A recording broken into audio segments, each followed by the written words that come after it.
banking, fidelity digital banking, a new dimension, dig the soft life. Bodege, Mr. Bodege, dig, the soft life. Dig, the soft life. Fidelity Bank, believe with us.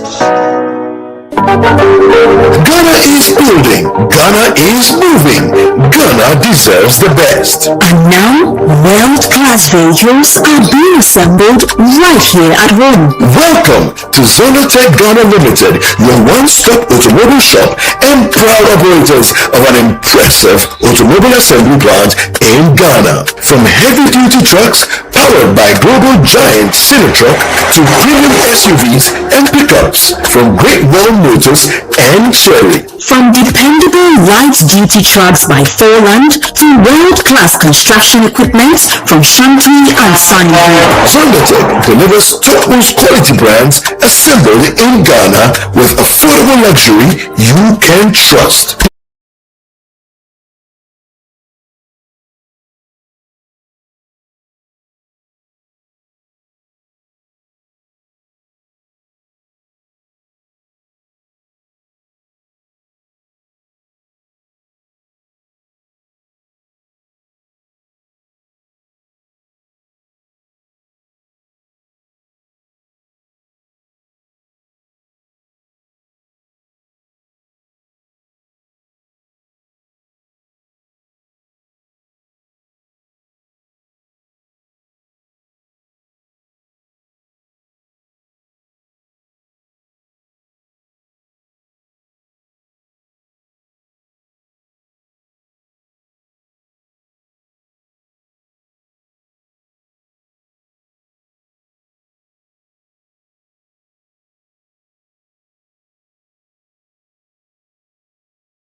Citi FM. Good morning. Good morning. Good morning. Good morning. Good morning. Good morning, my neighbor. Good morning to life. Good morning.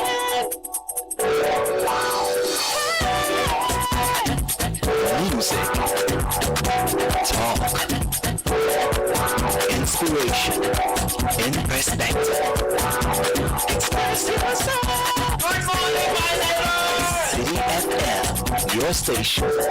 It's a refreshing lifestyle. Citi FM 97.3.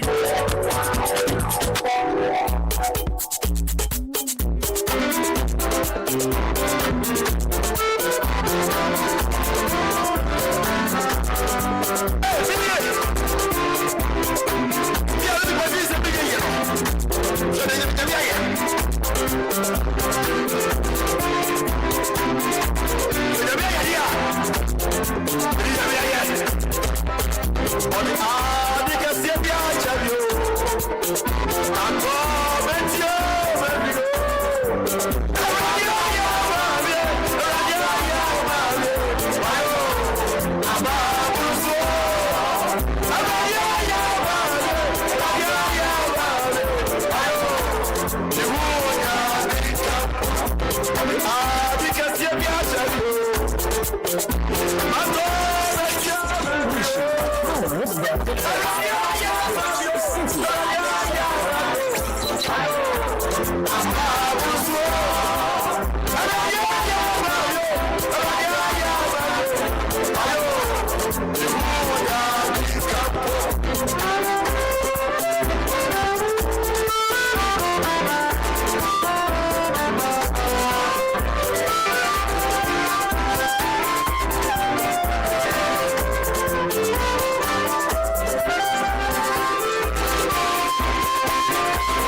city's biggest conversation.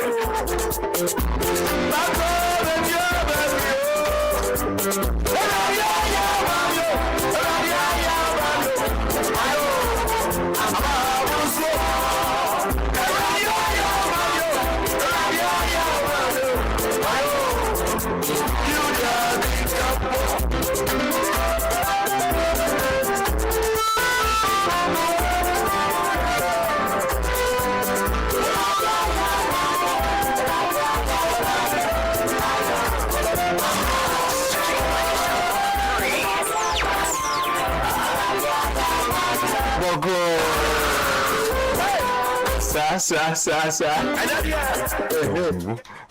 That's how they play. You put some catcher inside. Go. And then the other man will say, I'm chocolate back. Then the other one will say, Pastor Yagbekowawe. That sounds more like a brass band. That's a bamboo.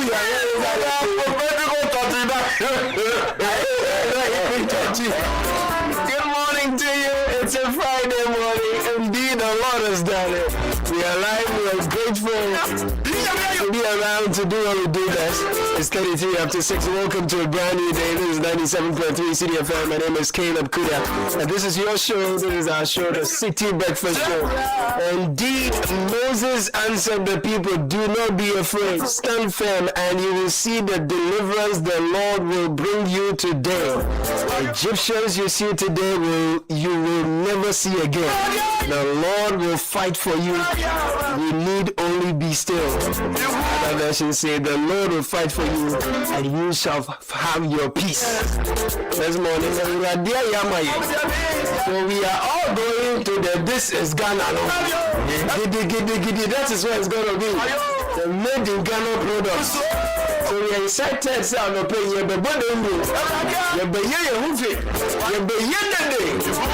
Because the Ghana no epic. No, the made in Ghana no it go on. That be the whole story.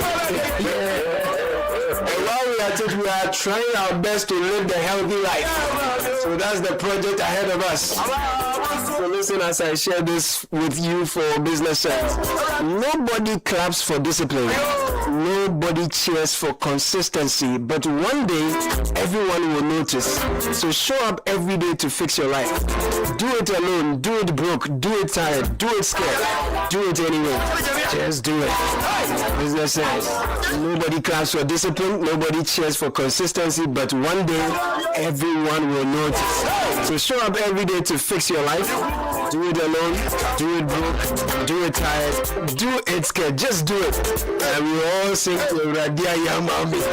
Charlie, don't let borrow me small coins ruin long-term relationship. I'm sorry saying they are proud to be associated with the businesses, but don't be Charlie Sky some small coins, something small for that. But you know me small, I'll give you back that you don't give them the relationship spot. Don't be. Yeah. Just say yes to that. I can afford the feeling. With an Absa credit card.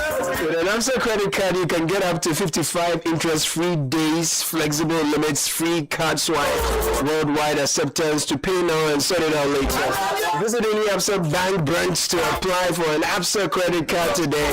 Your story matters, Absa.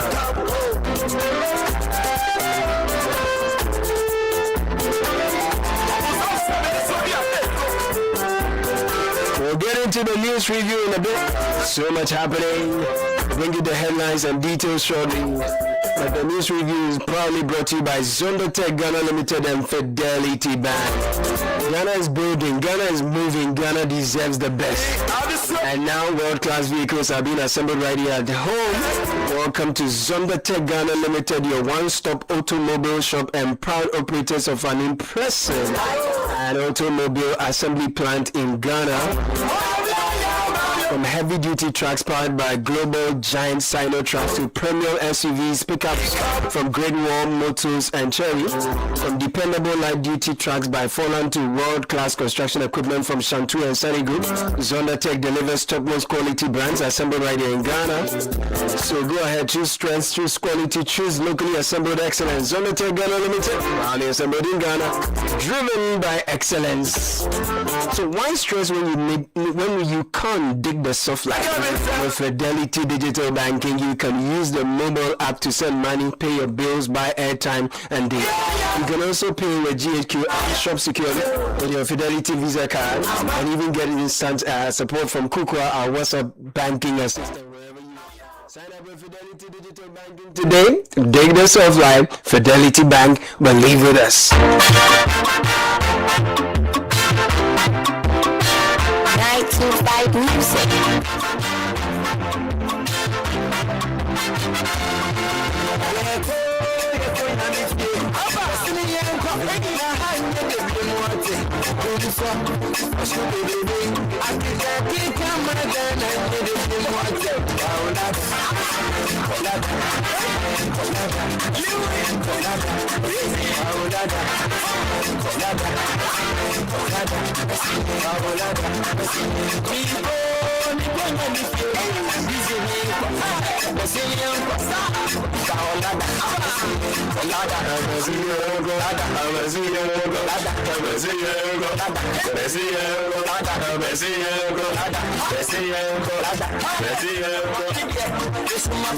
Where are we going? That's why we say Messi. Where we go?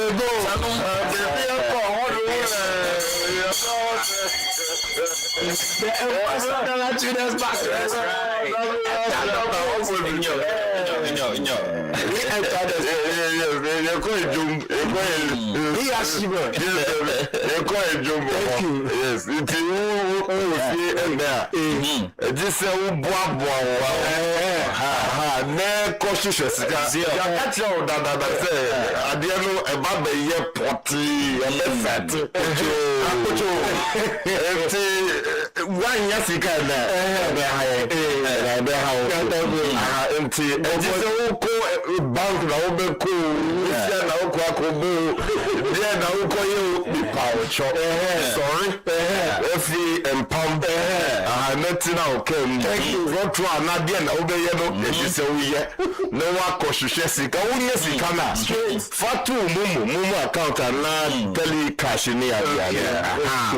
On bank account, I would be called fantastic with their cohort.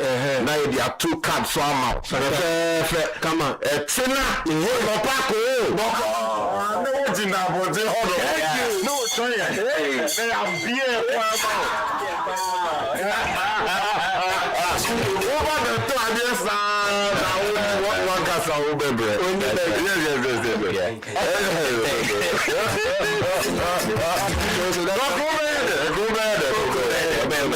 So let's see you tomorrow at the First Children's Park from 10 p.m. till late, and then on 10 a.m. I beg your pardon till late, and then on Sunday same time we are going to assemble the best of Ghana. That's right. All of it converging at one place, whether you're cosmetics, clothing, solutions for business, everything.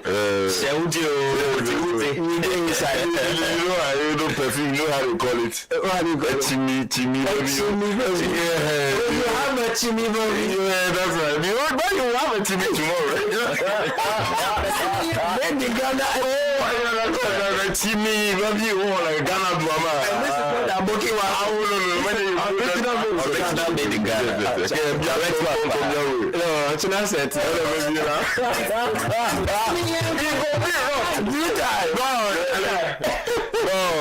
You see brothers pushing the cart. Then the woman wants to back man, doing shopping. I said we should come with the children. Yes. We'll find some snacks, something for them. Beautiful. These are indigenous, cookies and all these things you can think about. And then also you have the food village, properly constituted. When you go there, you are constituted. You are full for choice. You look at the Bulubulu, Angola, Bobitaji, Amadechi, Zuma, green, Apotoyiwa, all of these things will be there. Exactly.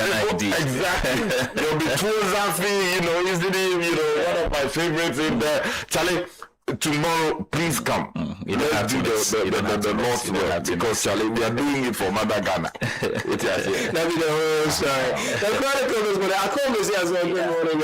Good morning, Richard, the last guy right here. Yeah, man. It's review. Yes. So let's think of this morning. The Chronicle says, Apenyo marking.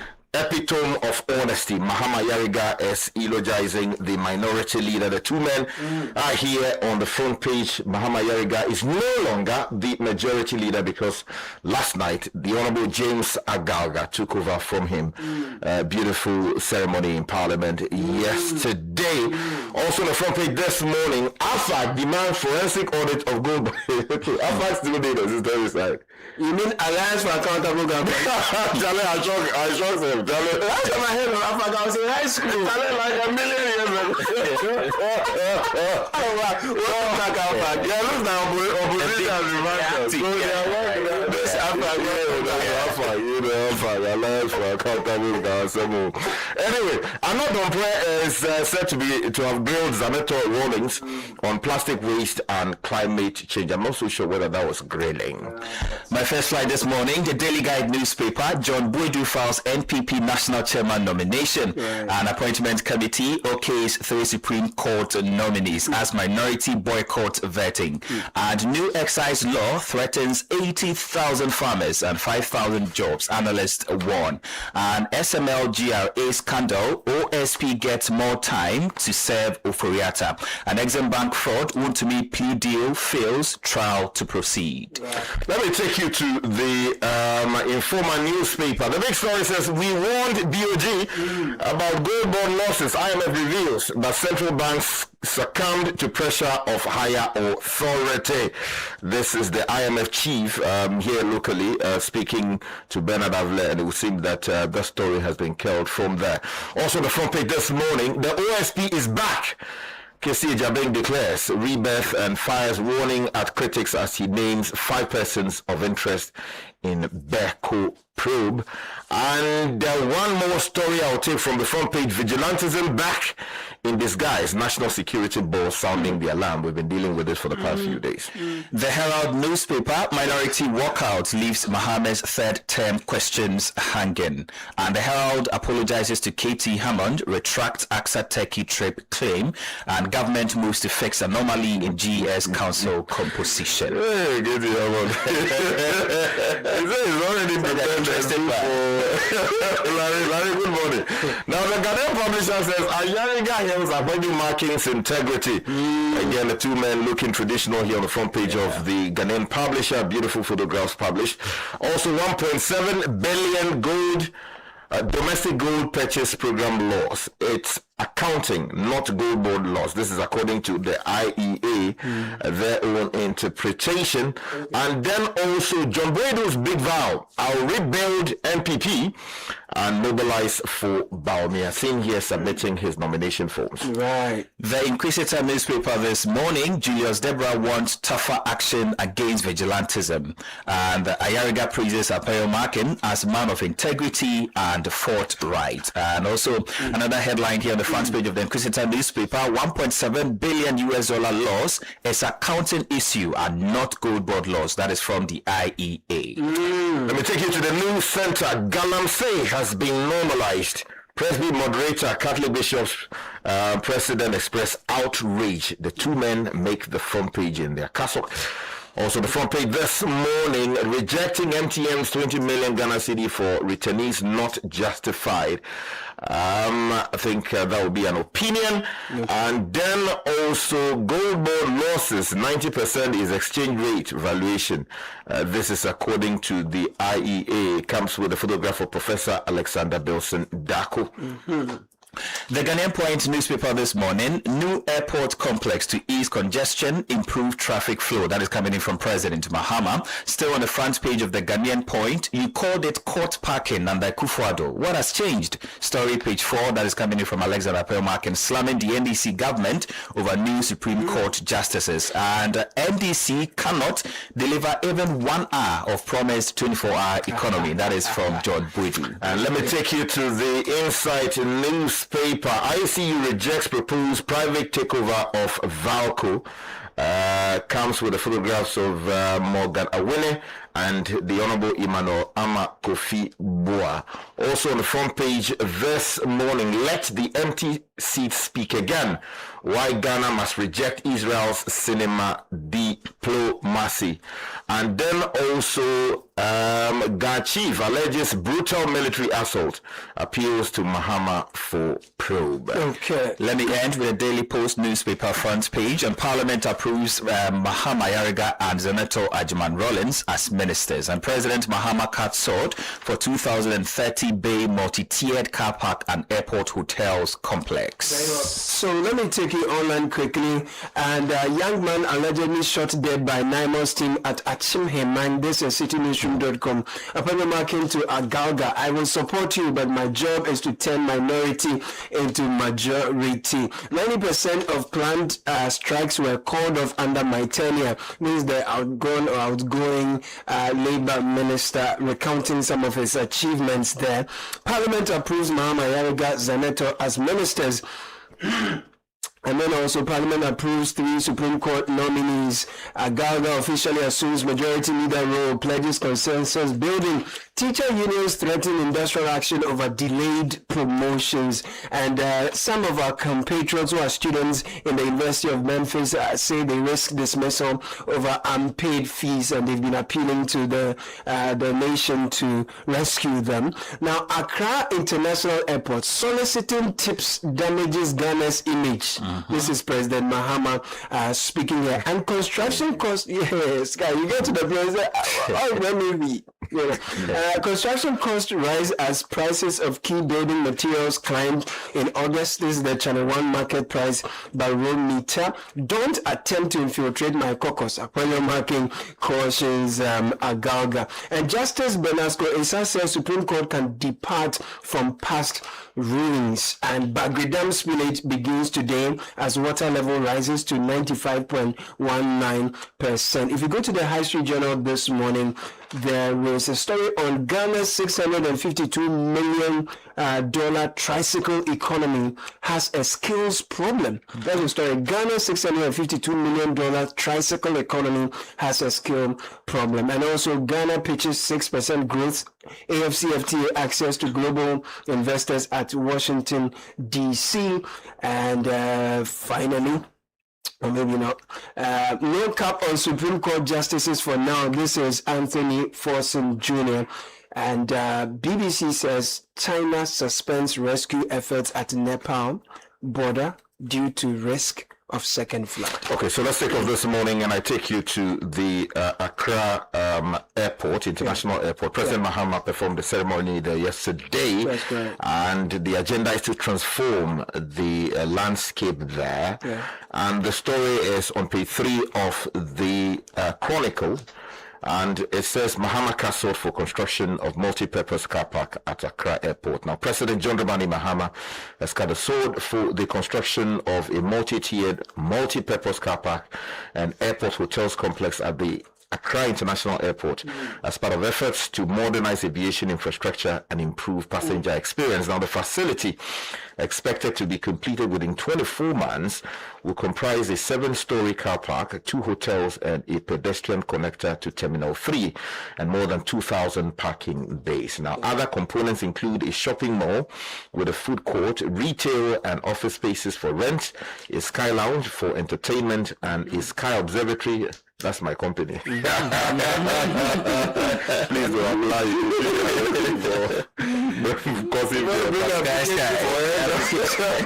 for aircraft viewing, including takeoffs and landings. Now, speaking at the sword carving ceremony in Accra, President Mahama said the project was aimed at preparing Ghana's premier international gateway to meet future demand. In the meantime, the president has also joined voices to condemn the soliciting of tips. He says at the airport, he says it damages Ghana's image. This is Channel 1 News Online.com. Juliana Odame Asari that President John Dramani Mahama has criticized the practice of workers at the Accra International Airport soliciting or begging visitors for tips, saying it damages Ghana's image. He said he was pleased that the Ghana Airport Company Limited, the Ghana Civil Aviation Authority, and other institutions operating at the airport were taking a tough stance against the practice. And I should say, so far, Accra International Airport is the only airport where I've been to that this practice happens, where people are arriving or leaving and they are sort of like, I don't know. Tips. I don't know. I don't know if they ask for the tips after helping. They just, walk to you and ask for the tip.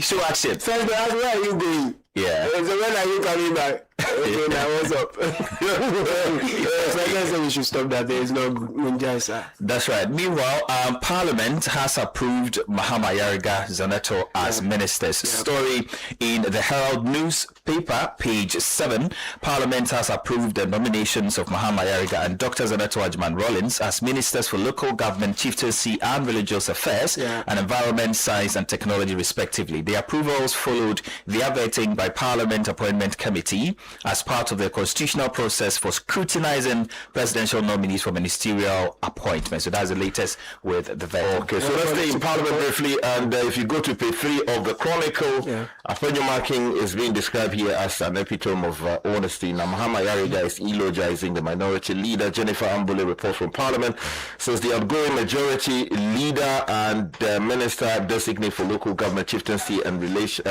affairs, Mahama Yariga, has described the minority leader Alexander Apenyo Marking as a man of honesty, fortitude and integrity despite his often forceful approach to parliamentary business. Mr. Yariga, who is also the member of Parliament for the Boku Central constituency, made the remarks when he appeared before Parliament's Appointment Committee for his ministerial vetting. Okay, let me stay with the vetting because Supreme Court nominee is saying that suspect detained beyond 48 hours can sue police for redress.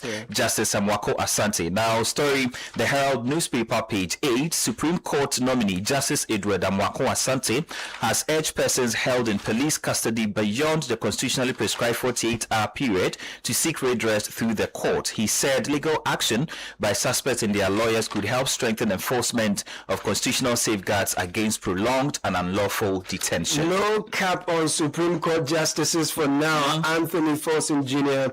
on MyJournalOnline.com, killed from the Ghana News Agency. Supreme Court nominee Anthony Forson Jr. has opposed proposals to cap the number of justices at the Apex Court, arguing that its broad jurisdiction and workload make a fixed limit impractical. He said capping the number of justices at 19 could create challenges for the efficient administration of justice unless the country first reduces the range of matters that fall under the Supreme Court's jurisdiction. But the minority has criticized the government for this, right? They say it was called packing when they were in opposition. I have that paper. Let me look for that for you quickly. But essentially that's what they said. Page 4 of the Ghanaian Point, and the headline says he called it court parking under Akufo-Addo. What has changed? Alexander Apenyo Marking slams the NDC government over new SC justices.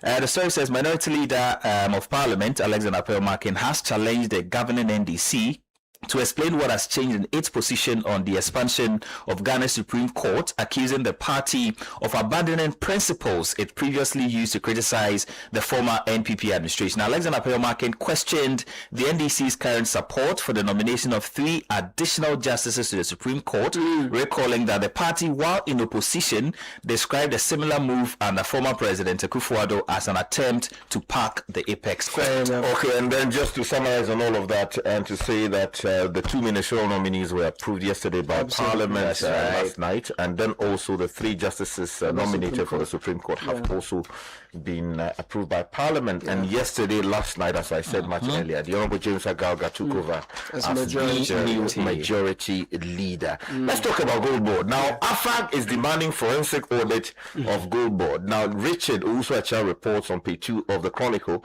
that the Alliance for Accountable Governance has called for a forensic audit of the Ghana Gold Board over what it suspects to be fiscal recklessness, opaque expenditure and potential conflict of interest concerns. Now, speaking at a news conference in Accra yesterday, a leading member of AFAG, Dr. Samuel Attah-Mensah, said the state-backed gold buying institution's 2025 audited accounts raised serious questions about its financial management and corporate governance. Now, according to him, Gold Board recorded total expenditure of some 78.68 million Ghana cedis in 2025, with several expenditure items running into millions of cedis. And yesterday, to the Honorable chairperson of the Public Accounts Committee, also issued a statement raising some new concerns over the balance sheet, the accounts of Gold Board, and demanding that some answers be provided. Still related to Gold Board, though, if you go to the Informer newspaper, we warned BOG about Gold Board losses. IMF reveals that central banks are come to pressure of higher authority. That story you'll find on page 3 of the newspaper is the lead story. It says the International Monetary Fund resident representative in Ghana, Dr.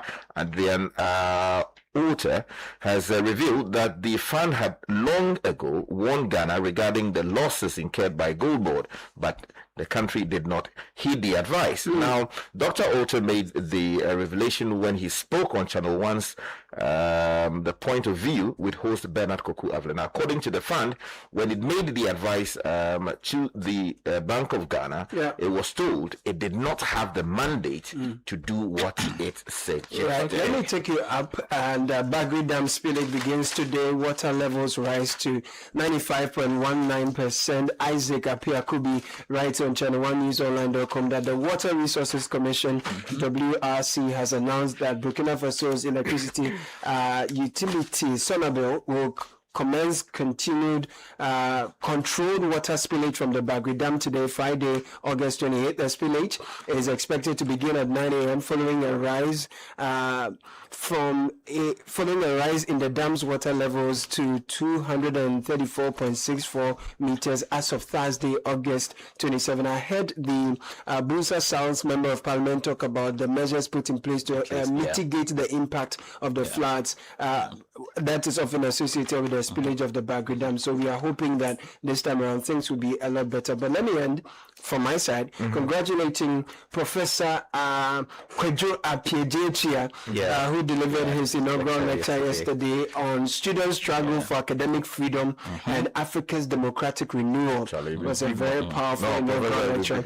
We had him on the newsletter this morning.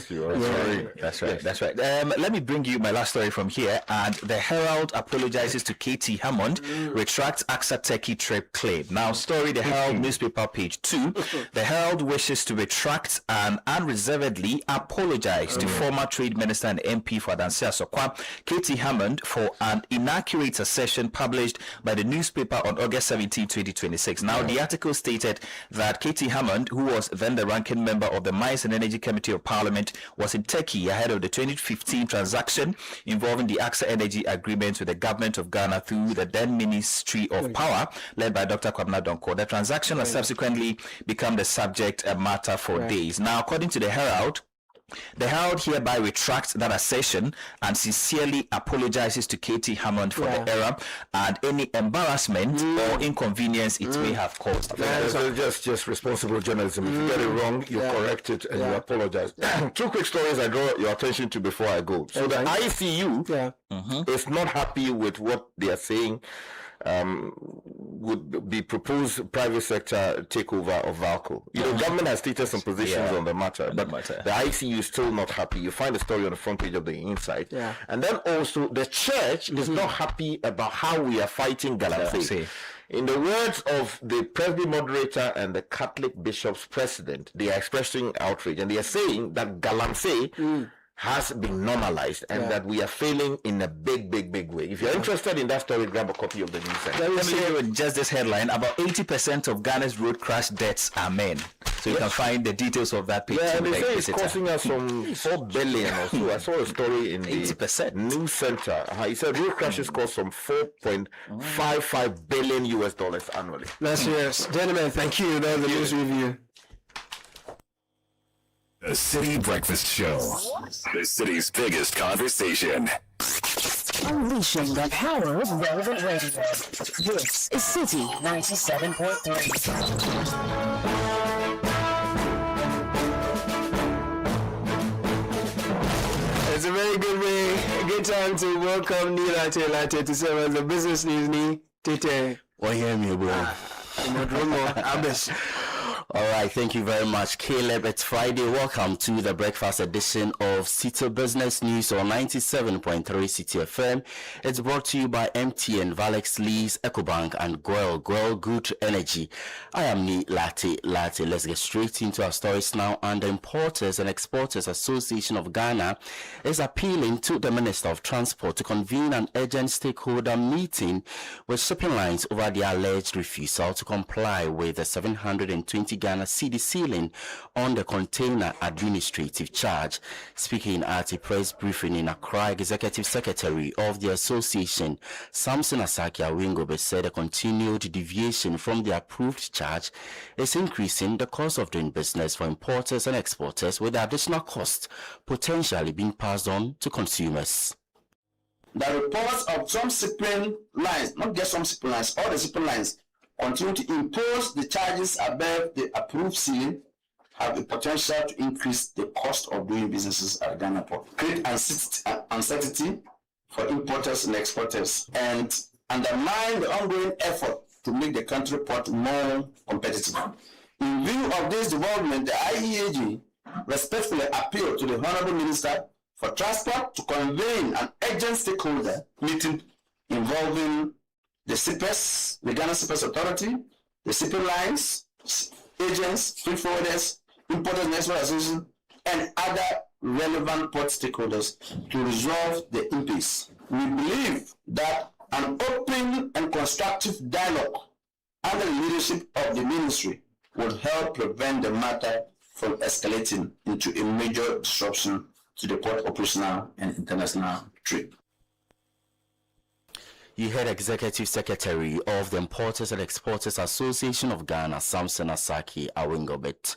Moving on, construction costs came under renewed pressure in August as prices of several key building materials increased, reversing the broad-based easing recorded in July. And the latest Channel 1 market price barometer compiled by the Channel 1 TV research desk shows upward movements in most of the major construction inputs tracked across selected markets in Accra.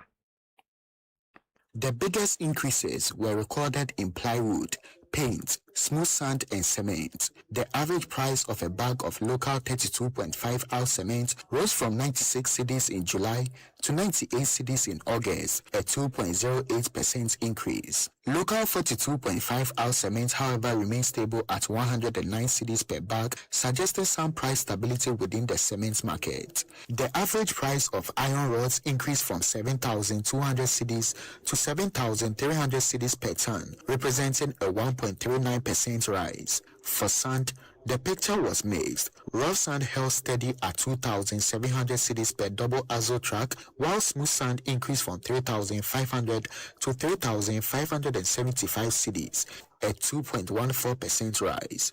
Finishing materials recorded some of the sharper increases. The average price of a 4.5-liter bucket of paint rose from 74 to 77 cedis, an increase of 4.05%. Plywood recorded the steepest increase among the major building materials, with a standard 1x8-foot sheet moving from 100 to 105 cedis, equivalent to 5% month-on-month increase.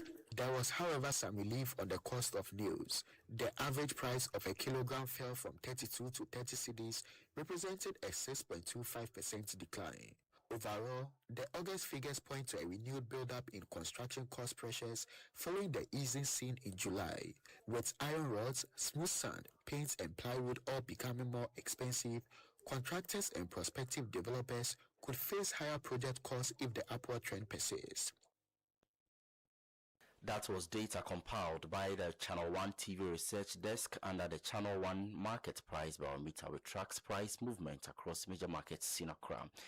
And now all is set for the much anticipated This is Ghana exhibition, which kicks off on Saturday, August 29, with exhibitors being encouraged to use the platform not only to showcase and sell their products, but also to build valuable business connections and explore opportunities for collaboration. The 2-day exhibition at the Ifwa Sutherland Children's Park in Accra will bring together businesses and entrepreneurs from different sectors to showcase locally made products and services. Here is Head of Events and Partnerships at Citi FM and Channel 1 TV, Frima Edunyame, urging the public to attend the 2-day event and support local businesses.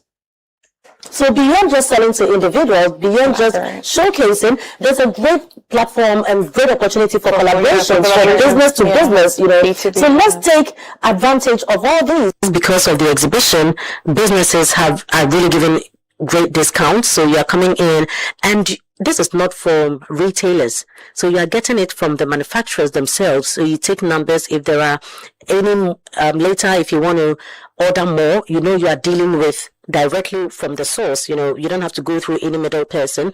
Even if you are not buying on Saturday and Sunday, you know that you can pick up contacts. You can, know where to get what when the right time comes. Frema Edunyame is Head of Events and Partnerships at Citi FM and Channel 1 TV. The This is Ghana exhibition is powered by Channel 1 TV with support from Citi FM and is proudly sponsored by EcoBank, MTN, the Ghana Investment Promotion Authority, and the Ghana Enterprises Agency. On the interbank market, the dollar is trading at 11 cedis 12 pesos, the British pound at 15 cedis 17 pesos, that of the euro is at 13 cedis. Be guided, these are Bank of Ghana rates. They could be higher at the Forex Bureau near you. And that's it for the breakfast edition of Citi Business News on 97.3 Citi FM. It's brought to you by MTN, Valex, Lease, EcoBank, and Goil Good Energy. Visit citynewsroom.com/business for more on our top stories. Many thanks indeed for your company. I am Neil Atilati. Do have a good business day. Your attention, please. Flight C8 has been delayed. Again. Madam, can you please point me to the water fountain? And please watch my back and phone whilst I'm gone. You can be a traveler with infinite worries. Hello, Mr. Annan. Your lounge access is ready and your seat is warm. Or you can be a traveler with infinite privileges. Champagne, sir? Original the drink. Choose EcoBank's infinite privileges with an EcoBank Visa Infinite card. Access airport lounges worldwide, fast-track services, best-in-class daily limits, and enjoy other exclusive travel and lifestyle benefits. Infinite privileges await. EcoBank, the Pan-African Bank. Good energy powers the things that people do to empower themselves. It fuels families, communities, businesses.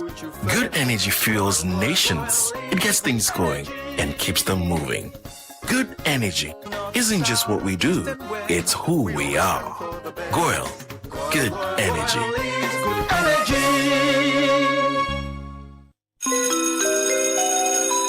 Introducing Ghana's leading pay-as-you-copy photocopier leasing company. Lease an A4, A3, heavy-duty or production machine and pay for only the copies made or design your own payment plan. Simple and tietia. That's not all. Incredibly, toners, repairs, maintenance, follow-me printing, centralized tracking all come free of charge. Remember, financial prudence is the name of the game. Folks, forget about the expensive gimmicks and be smart. Join the hundreds of satisfied clients across all the 16 regions and every sector of the economy and save over 60% of your printing costs. Visit us at www.valexlease.com or call 0244-644048. Be prudent and lease a copier. Terms and conditions apply. Valex Lease is a wholly owned Ghanaian company. Valex Lease, affordable document management solutions.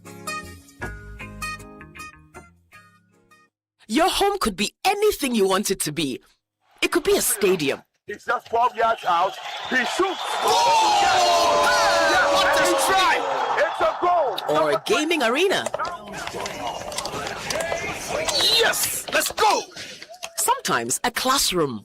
Madam, please, I don't understand. All right. Let's go over it again. Which part don't you understand? The whole shop. Or it could be an office. How many orders are ready?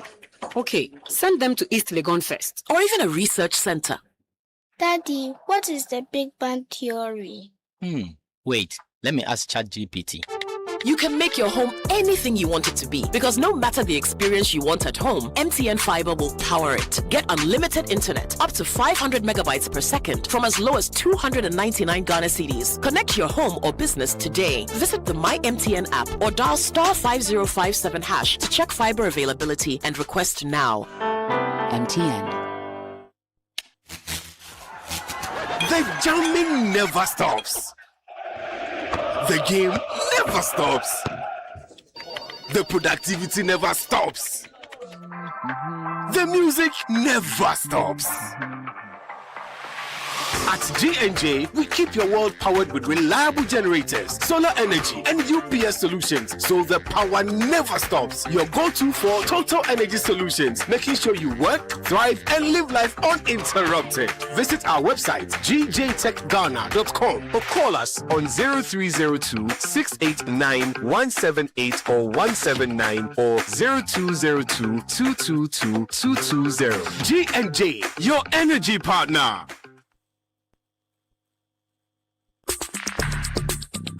Join the conversation on the City Breakfast Show on Facebook at facebook.com/City97.3, Twitter at twitter.com/City973, and Instagram at instagram.com/City973 with the hashtag CityCBS. This is the City Breakfast Show, the city's biggest conversation.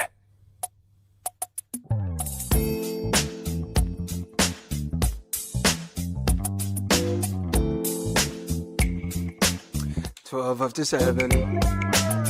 Grateful to MTN, EcoBank, and Guel for their support as we bring you the business news. Omaha is here. Ningo and Pram Pram are turning up for it from the 28th to the 29th of August. Pram Pram Omaha kicks off with the experiential center at the Methodist Church. Only good vibes guaranteed. All MTN pulsers aged 17 to 35 get to participate in our pulse preview and win amazing prizes such as branded speakers, water bottles, notebooks, and many more. Then it's Ningo's turn. The experiential center runs from the 4th to the 5th of September at the old Ningo post office. On the 6th of September, it all comes together for the grand finale. The football gala finals happen in both towns at once.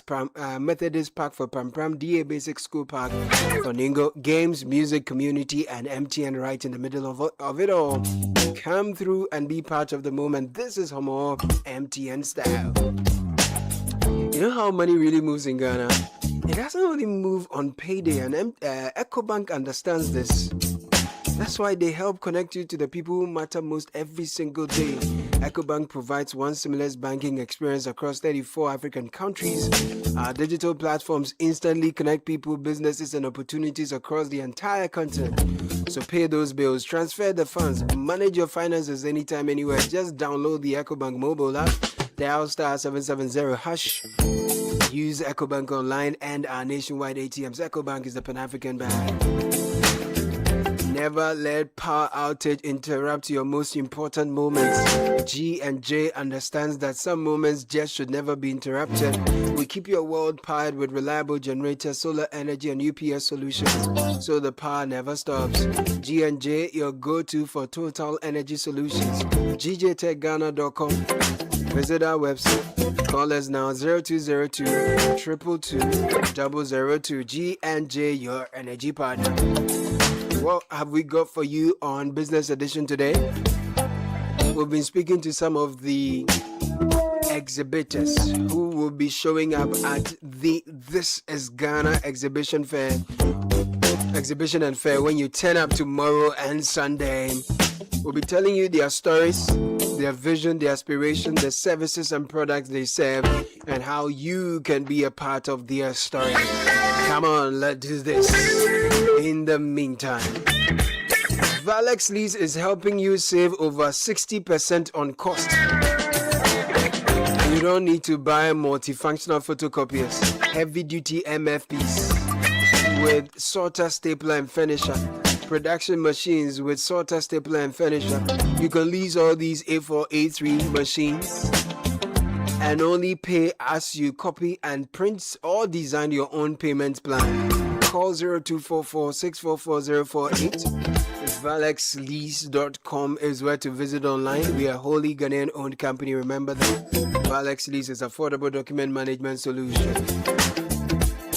If you're seeking to power up your finances and unlock your path to financial freedom, talk to Lesheho. They have the fixed deposit solution and it's tailored just for you. That way, they make your money work for you. So join the investment revolution with a fixed deposit solution. Take charge of your financial future. 0302 208 333. Call this number now to learn more. Let's share how, let's improve life.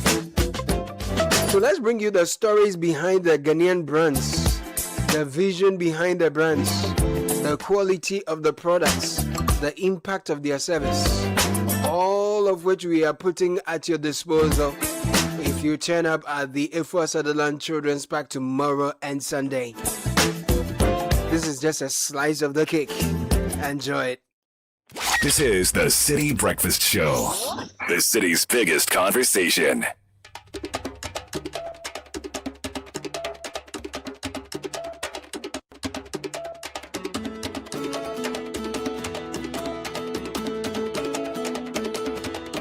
Please wait. Please wait. Please wait until I get my new car. Please wait until I find my real size. I'm gonna get me some love so bad. My girl, sweet girl, my girl. I can see all your joy. This is the City Business Edition on 97.3 Citi FM. I am Nik Amarteifio, and I'm sure by now you know what is really happening this weekend. If you do not know, I'm here to tell you about it. This is Ghana exhibition put together by Citi FM and Channel 1 Television is back. We are returning with a better and bigger exhibition at the Efua Sutherland Children's Park on Saturday through to Sunday. And as you may be well aware, hundreds of Ghanaian businesses, we have SMEs, we have entrepreneurs, all coming to really showcase their products and services. And so this is the City Business Edition on 97.3 Citi FM. I am Nik Amarteifio, and I'm sure by now you know what is really happening this weekend. If you do not know, I'm here to tell you about it. The 2026 This is Ghana exhibition put together by Citi FM and Channel 1 Television is back. We are returning with a better and bigger exhibition at the Efua Sutherland Children's Park on Saturday through to Sunday. And as you may be well aware, hundreds of Ghanaian businesses, we have SMEs, we have entrepreneurs, all coming to really showcase their products and services. And also, we'll tell you about the ingenuity of the Ghanaian businessman or Ghanaian businesswoman. So today, I'm speaking to 4 exhibitors participating in this year's This is Ghana exhibition. First, I'll engage 2 of them, and later on, I'll bring in the other 2. So welcome to the City Business Edition on 97.3 Citi FM. My first guest is Reverend Dr. Nanaya Prempeh. She is CEO of Celebrity Aquarium Express. Madam, you are welcome. Thank you. Next to her is Solomon Oredu-Efum. He's also business consultant at Caveman Watches. Mr. Oredu-Efum, welcome to the program. Thank you, Nik. I'm sure you are so excited to be part of the This is Ghana exhibition, right? Which is why you're here. Yes. Well, for anyone who is hearing your business for the very first time, I don't know what you make of your own business and how anyone should get to know about your business. If you can take it up from there. All right. Thank you very much, Nik. I'm excited, and thank you for having me here. So Celebrity Aquarium Express, we specialize in building aquariums for every budget. And there is a myth that aquarium is for the elite or is for the wealthy. It isn't. It isn't. Come to Celebrity and we will make sure that your budget is appreciated. And I like to inform the public that aquarium is not just luxury. It has several health benefits. And if you Google right now, you will see that aquariums, those who don't know what an aquarium is a tank that you put fishes, exotic fishes, live fishes that can grow. You feed them like your pet and they grow. We have tabletop aquariums and we have aquariums that we can build inside your dining table, inside your center table underground that you can walk over. We have some that sit on cabinets, and we build those cabinets from the scratch. We use good Ghanaian wood to build the cabinets. Then you can have some for storage, or you can have shelves for displaying your awards and other ornaments. So they are customized. We can customize the aquarium for you to suit any color of your choice, any size of your choice. And also we have different kinds and types of fishes that we put in them. Any design concept as well. Absolutely. If you're building a house and you say, oh, I wish I could have an aquarium in this house, we can just come and set an aquarium in the wall for you. And we have sizes, different sizes of fishes, different kinds and different types of fishes. So there are some fishes that you cannot mix together. So we give you that consultancy, advising you the best type of fishes that you can put in the particular type of aquarium. Because, you know, we are in a tropical zone and there are some fishes that do better than others in a particular area. So we have that consultancy. It's really nice hearing this, saying that there are fishes you cannot put them together, even in the aquarium. Yes, yes. That's you bringing real life experience. There's tribalism in the fish tank. I see. Yeah, so you have to know. And that is what we do. We know the ins and the outs of aquariums. I see. There are people who have aquariums that are sitting there, they are empty because they got tired. Listen, we'll bring the vibe, we'll bring the fire back. And we'll provide after-sales service, and we make sure that we become part of the fish family with you. And we have a very good customer relations officer, and she will make sure that you get the right service that you need. So if you're thinking aquarium, don't go anywhere. Amazing. But how long have you been running this business, by the way? Well, the business has been running for over 10 years. Indeed, a decade of experience. But we rebranded about 2 years ago. Where did you start from? Where do you rebrand to? Well, I used to be somewhere in the Wager area. That's when my husband was doing it alone. But when I partnered him, we did the rebranding. So now we have a location, a showroom at Sacramount Curve, which is very close to the St. Teresa's Home School. Sacramount Curve, you know, and but we are present on social media. So you go to IG, you just put Celebrity Aquarium Express, will pop up TikTok and all that. So, but it's very important that we all understand that everyone can own an aquarium. It's like, I want a big one, yeah, you can get a big one. I want a small one, yeah, you can get a tabletop. Especially the ladies, you put on the table and you just enjoy the fish going, and they will reduce your stress. The fishes help you to manage your blood pressure. Honestly, I have a story. My mother herself had dementia. She went off her meds after focusing on the aquarium. She went off her medication. Yes, every morning she comes downstairs, she stares at those fishes, and I didn't even realize they were having that much impact on her. So that's on the household level. That's on the household level. Even companies can even come in at the reception. They can have aquariums and all that. Yeah. Number one in clients. Churches. In the pastor's office. Excuse me, I'm a pastor myself.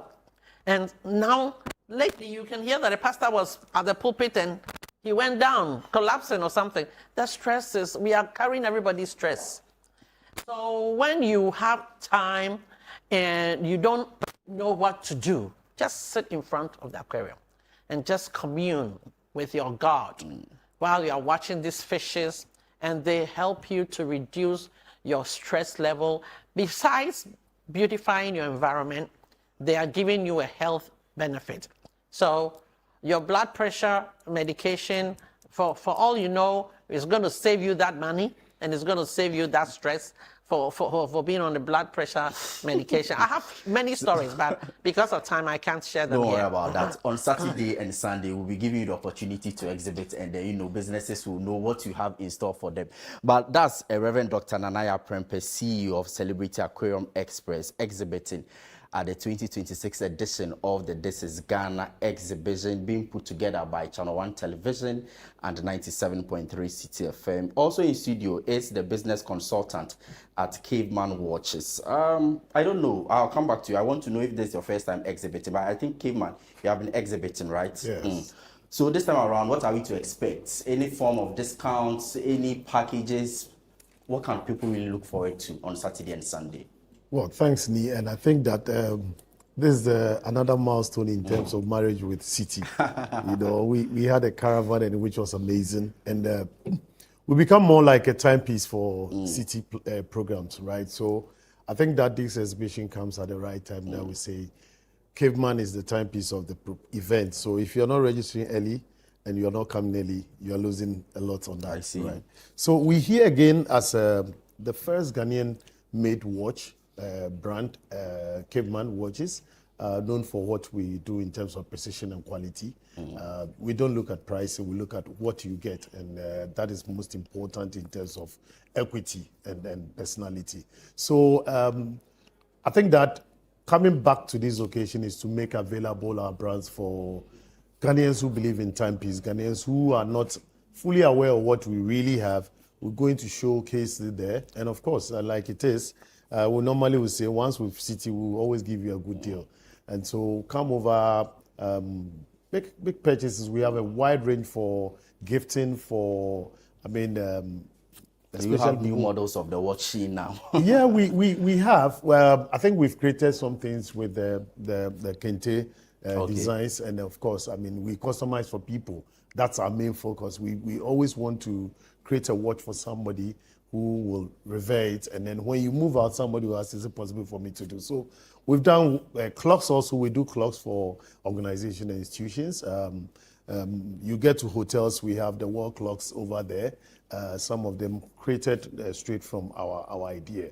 So I think that this is just an occasion to once again open up to the Ghanaian market, the Ghanaian consumer who loves timepiece, to come and purchase a timepiece for yourself and then your loved one.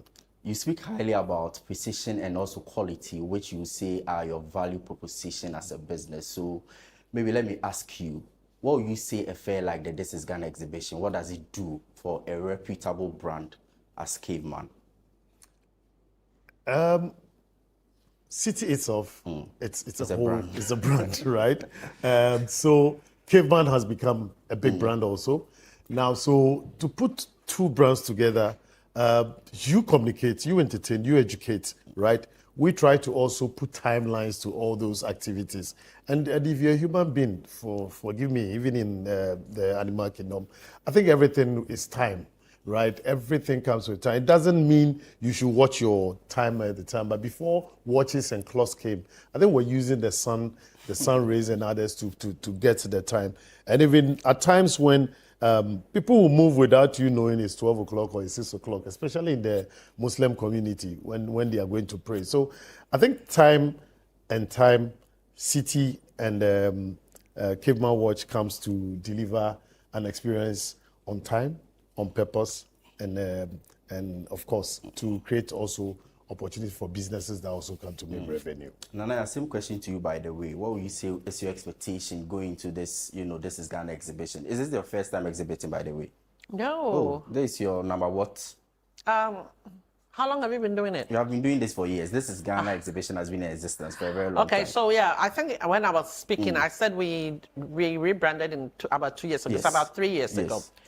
Because I think we have been part of Citi, This is Ghana, and also the Agri Fair. Yeah, so this is our third time for the This is Ghana. Yes. Okay. And it's exciting because it's an eye-opener, and many people get to experience aquarium, face to face. They see it online, they see it on TV. Really demystifying the perception that it's the preserve for the rich, right? Exactly. So when you see it at the exhibition, I can also afford this, right? Yes, and I think you should also get one. Don't worry, I'll be done Saturday. Yeah, so aquarium it's really nice to have, especially when you have the elderly around you or even children. So I don't think you should wait and say, when I get money. No, because especially if you have blood pressure, if you have stress, don't say when I get money, because I know I'm personally a witness to how it can help manage blood pressure, how it can help manage stress, and also make your home, your office beautiful. Every reception must get an aquarium. Every cardiac unit in the hospital must get an aquarium, because it helps their patients to calm themselves down, and even psychiatric hospitals. But people are always crying about money. Oh, this is luxury. It is not. It is a necessity, and it helps you to appreciate nature. When you see how the fishes grow every day with very little feed. Their feed is, they eat very little. And people think that, oh, how can I maintain it? We will come and service it for you. Some of the aquariums don't even get service for 6 months, depending on if you want that style. And the others, you just feed them once or twice a day. Very little feed. I see. And they will grow and grow. You see them growing and see how God is amazing. Something like this living in a tank and growing. And they become bigger and you enjoy them. And you're also helping us to bring nature to your home. So if you're a nature lover, this is the time to call Celebrity Aquarium Express. Go to all the social media platforms and just put Celebrity Aquarium Express. I don't want you to give out all the juice. Oh, they should come on Saturday and Sunday. Yes. So I'm giving each one of you 30 seconds. Really sell your brand to us and why people should come and look for you. You know, it's a very competitive business environment, right? So on Saturday and Sunday, when we converge at the Ifa Sutherland Children's Park, why should I look for Caveman? Why should I look for Celebrity Aquarium? You have the opportunity to see, feel the fishes. Yes, and you see that they are not artificial, they are natural fishes, and they are growing inside the tank, and we can help you to take one to your home or your office, and we can also give you a plan if your finances are not there yet. If you want a bigger one and you have small money, we can help you to get one. If you have small money and you want a small aquarium, we can make a small one for you. Every kind of aquarium, every kind of waterfall that you want, we can help you to get a waterfall as well. And we can get the aquarium into your home, bam, within 1 minute. Just show me the money. Show me the money. I'm giving Rudy the last word, the final one on this. I think my sister has taken a lot about her brand, yeah. But I think all she's been talking about, you see that there's time with it, right? The last minute said, if you give me 1 minute and give me the money, it will come up. So that's about Caveman. So nothing stops you from coming to the fair and look out for Caveman. We've said it. We are the watchmakers. We are not one of those. We are the watchmakers. So I can assure you that once you come in, make some funds available for yourself. We are entering into the last quarter of the year. We're celebrating people. We're going to give gifts to our wives, our families, our friends, our bosses and others, corporate institutions and others who come through with gifts for their institutions. Celebrating on occasion. Please, I can trust Caveman to give you good watches. And it is not about watch alone. We say timepiece, so it's about clock, outdoor, indoor. The hotels, you can create customized clocks for your wall clocks for your reception. And of course, individuals also, the nurses have their own type of watches. We create all those ones. And people don't know Caveman does accessories like cufflinks and chains and others. So bring in all that. Yes, we bring in all that. So Caveman has everything for everybody. But of course, once you are coming, just be on time so that you don't lose the opportunity. 2 days, just check on our IGs. I'm sure Caveman Watches is the brand, is the name. Check it everywhere and you get what you need and you can choose what you want. All right, so you just heard Solomon Oredu, a film business consultant, Caveman Watches, also CEO of Celebrity Aquarium Express, Reverend Dr. Nanaya Prempe. Thank you so much. Phone numbers. You can. Just a 026 774 3434. 026 774 3434. Celebrity Aquarium Express. Yes, and we have been talking to them as we build up to the 2026 This is Ghana exhibition, and this is the City Business Edition live on 97.3 Citi FM. We are not done. I'll be speaking to more exhibitors after this. Don't go away. You're welcome back, and many thanks indeed for joining us again on the City Business Edition on 97.3 Citi FM. As I mentioned, we are building up to the 2026 This is Ghana exhibition, and we are still talking to more of our exhibitors who are ready, and they are coming in from across various sectors for the 2-day This is Ghana exhibition at the Avle Sutherland Children's Park from 9 a.m. to 5 p.m. each day. And the amazing thing is that the gates are free, admission is free.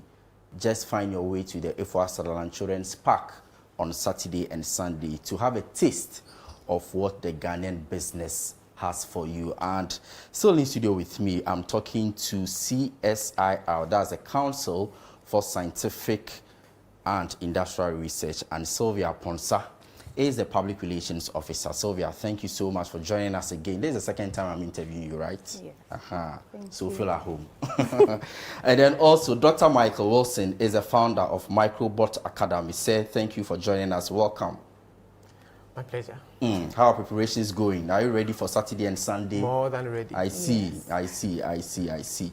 But let me begin with Sylvia. Somebody is saying, CSIR, what are you coming to do at this is Ghana exhibition? What's your locus there?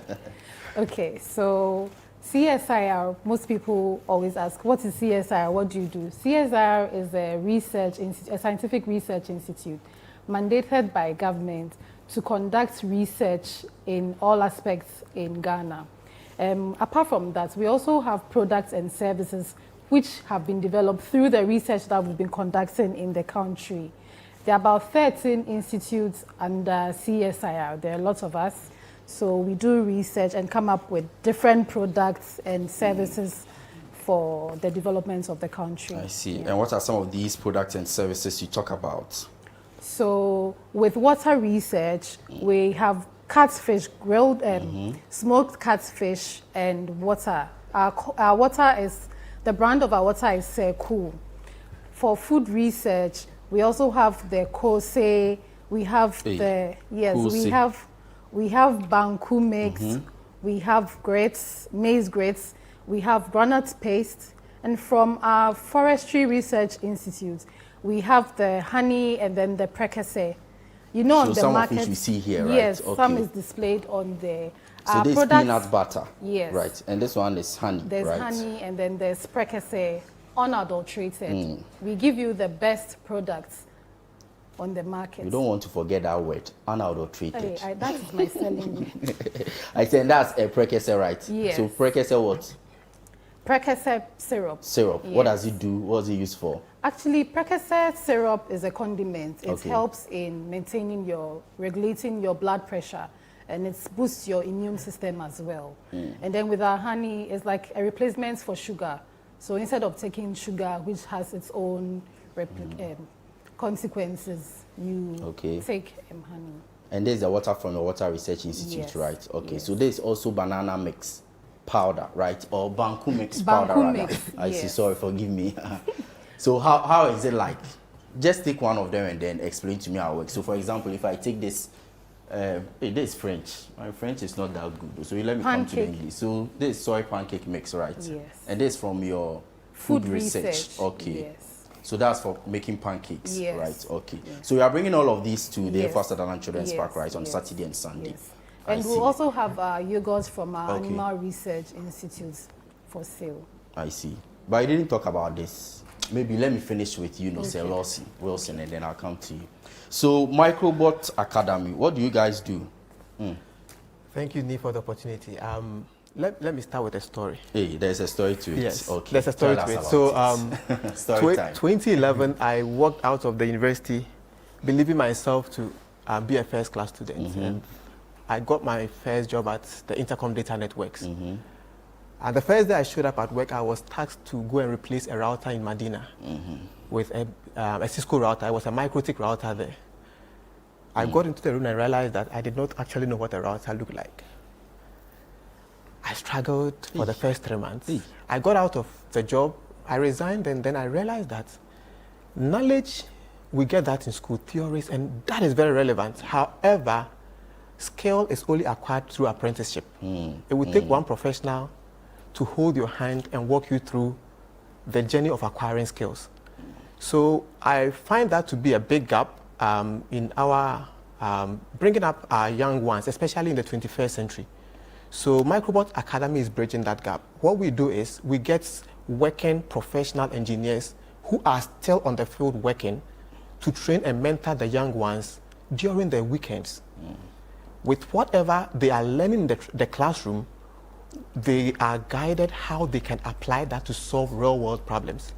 So we bridge that gap so the young ones do not have to wait to be like me, come out of school to come and get skill from the professionals. So the professionals are brought to the young ones so they can be mentored on how to apply whatever they are learning in their classroom to solving the problem that we solve on our daily life. I'm a computer engineer by profession. So that's the story that that is the story that is behind the Microbot Academy. So that's what we do. I see. But how has it been going?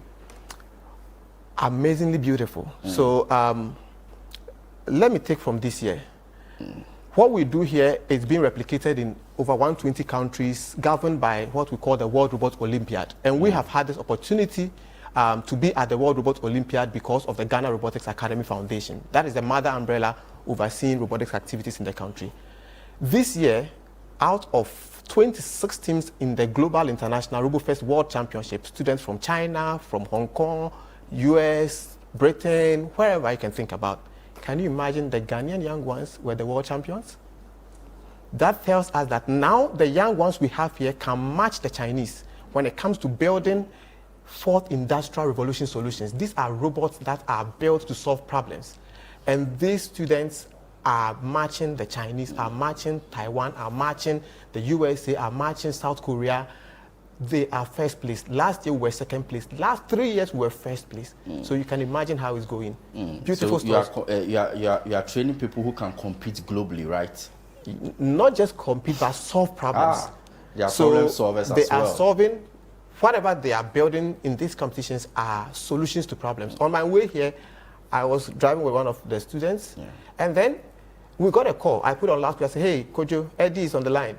And then Eddie says, "Oh, I've got good news." I said, "What's the good news?" He says, "Uncle Mike, my article just got published on the Oxford journals." Amazing. And this is a secondary school student already publishing scientific solutions in journals. So you can just see how it's going.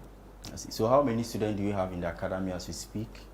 Okay, so we've got 4 branches currently. Okay. We've got a branch in Takwa, a branch in Kumasi, KNUST campus, a branch in Accra. So you're not just based in Accra? So we are not just based in Accra. And for each branch, we've got the elementary, junior, and senior. Elementary from age 7 years to age 12 years, junior from age 13 to 14, and then senior from 15 to 21. And we also have what we call the junior researcher program. Officially, formally on the regular day, 5 to 8 to 5, I'm a research scientist at the Council for Scientific and Industrial Research. I see. So it's just...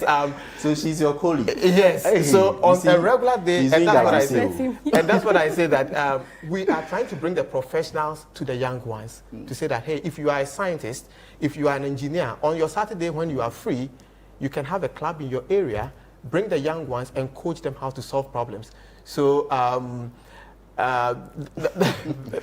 by the way, you are really doing some amazing work. But quick point, how long have you been doing this and how many people have you trained totally since you began? Okay, so we started off with the Ghana Robotics Academy Foundation. Okay. I'm still a volunteer for the Ghana Robotics Academy Foundation. That was started by Dr. Ashite Trebiolenu in 2011.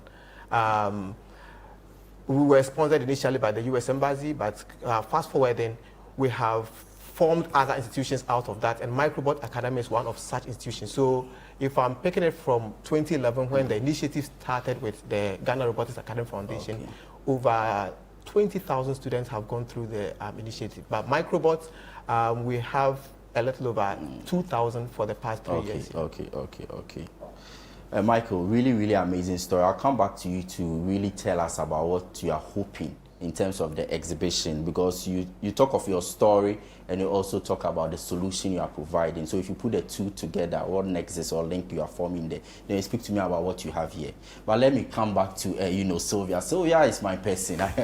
We have been dealing in a very several areas, in so many ways, several areas. So this is Ghana, we see you, Agrifair, we see you. But this Saturday and Sunday, what special thing are you bringing to the table? I'm not going to talk much. Just come. You not talk. Just come and experience This is Ghana with CSIR taking part in this fair.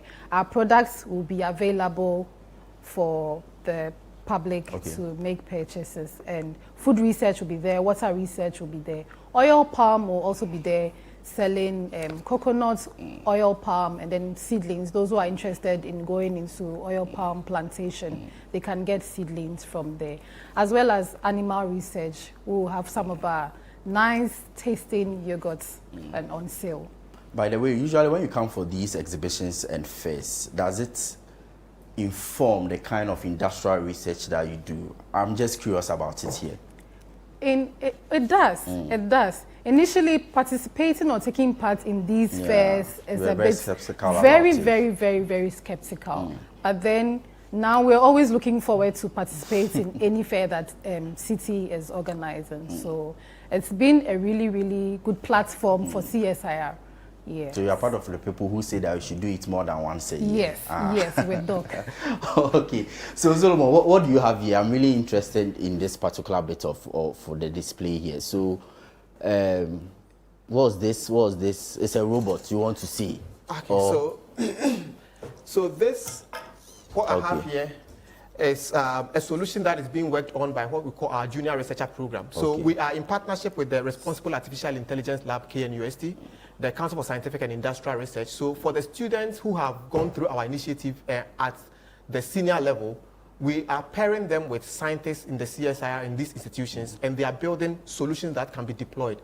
So this is a robotic arm meant for homes. But there's something very unique about this. So what I have in my right hand is called the lead arm. This is the follower arm. So this lead arm is used to train the follower arm. So basically anything, just like you train your child to write, you hold their hand and then help them write.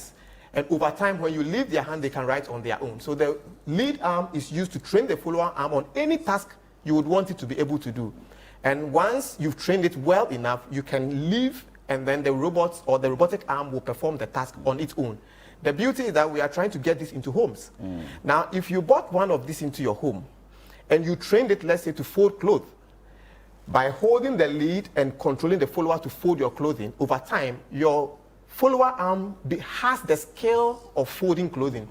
That skill you can commercialize, because anybody who has one can purchase the skill from you and download the skill to their robotic arm, and their robotic arm will automatically be able to fold clothing. So these were made by your students? From scratch. The parts are 3D printed. They do 3D modeling, printing, additive manufacturing. They do all of that, everything from scratch. And Saturday, if you come there, you will see the students building these solutions right before your very eyes. So what are you really hoping to achieve with your participation in the This is Ghana exhibition? Okay, so I believe we've been talking about the Ghanaians solving our problems. Come and enroll your kids. Let them start early in solving problems.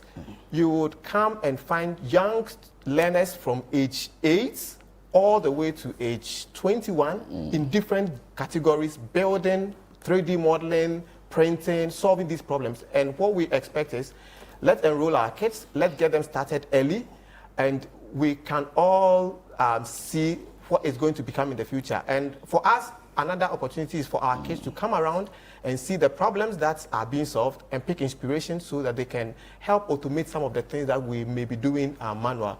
We are into the automation space, and we are there for that. Will you be offering any form of discount at the fair? So, somebody is listening. Yes. But somebody must also come to the fair. When they come, what special offers are you providing on Saturday? Okay, so we have a very special offer for this fair. We have robotic equipment that you can actually own in your home. And when you have one of those equipment, we engage your children on an online platform free of charge. We give them weekly assignments. We monitor the assignment. They build solutions. And then You also get the opportunity at this fair to enroll your child in one of our academies at a reduced fee for the first 1 year. So come and enroll through this is Ghana exhibition and enjoy this package. Okay. Sylvia. Well, our prices are really, really affordable. Someone will say, sciences, let your prices be low. Our prices are very affordable, so everyone can make a purchase. What have you gained? What have you gained really from your participation in the fairs? Is this your first time? I put that question to the CEO of, Celebrity Aquarium. I'm putting that question back to you. Is it your first time participating? Yes, this is my first time. Oh, really? Yeah. You're a debutant. Your first time. Okay. Welcome on board. Thank you. We hope this partnership is going to be a lasting one. Okay. So.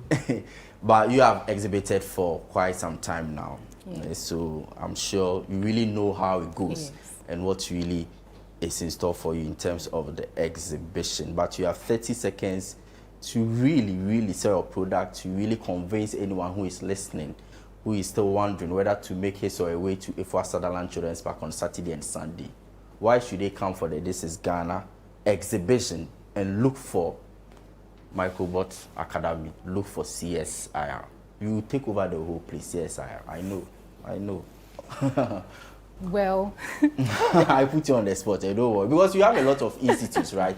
13 of them. Yes. I know you see some here, you see one there, you see another one there. So yeah, so just tell me, how are you preparing? I know your plans are far advanced. Really, on Saturday, on the D-Day, as you say. We are ready with all our products, and we're not going to run out. Usually, we have run out. We have to make calls, bring more products. This time around, we have in stock a lot of the products, so everyone should come and buy from CSIR. So what are you bringing that is not here? What are you bringing that is not here? You come and see what we have. All right, final word. Michael Wilson, founder of Microbot Academy. You also have some 30 seconds to really tell listeners what really you have for them on Saturday through to Sunday. Okay, so what I would say to listeners is don't come without your children. Don't leave them at home and come. We are there mostly for your kids. So come enroll your kids. Let them come and see what children of their age are doing, the problems they are solving. And I assure you, we have equipment that will fit your child's age. We have to reduce the screen time. Come replace the children's screen time with educative products that they can use at home. So, yeah. That's Dr. Michael Wilson, founder Microbot Academy. I'm sure you're into academia, right? Yes, I am. Yeah, I got it from all the things you are saying. Thank you so much for joining us. He is founder of Microbot Academy, also exhibiting this Saturday and Sunday at the This is Ghana exhibition. Earlier, you heard Sylvia Mponsa. She is Public Relations Officer at the Council for Scientific and Industrial Research, also exhibiting at the This is Ghana exhibition. So there you have it. Come and experience the ingenuity of Ghanaian businesses at the Afua Sutherland Children's Park at 10 a.m. to 5 p.m. both on Saturday and as well as on Sunday. And the best part is that, like I mentioned, admission is free. And we have been speaking to some of our exhibitors for this 2-day massive event being put together by Channel 1 Television as well as 97.3 Citi FM. This has been another edition of the Citi Business Edition on 97.3 Citi FM. I'm sure I'll be seeing you on Saturday as well as Sunday. The Citi Breakfast Show continues with Caleb Kuda and the rest of the team. I am Nik Amarteifio. Many thanks indeed for your company.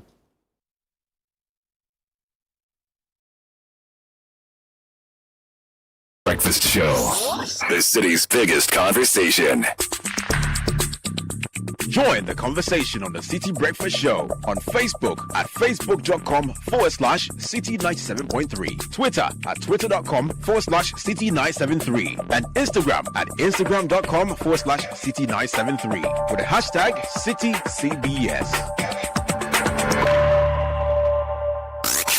Unleashing the power of relevant radio. This is Citi 97.3. The Citi Breakfast Show. Rise above the noise.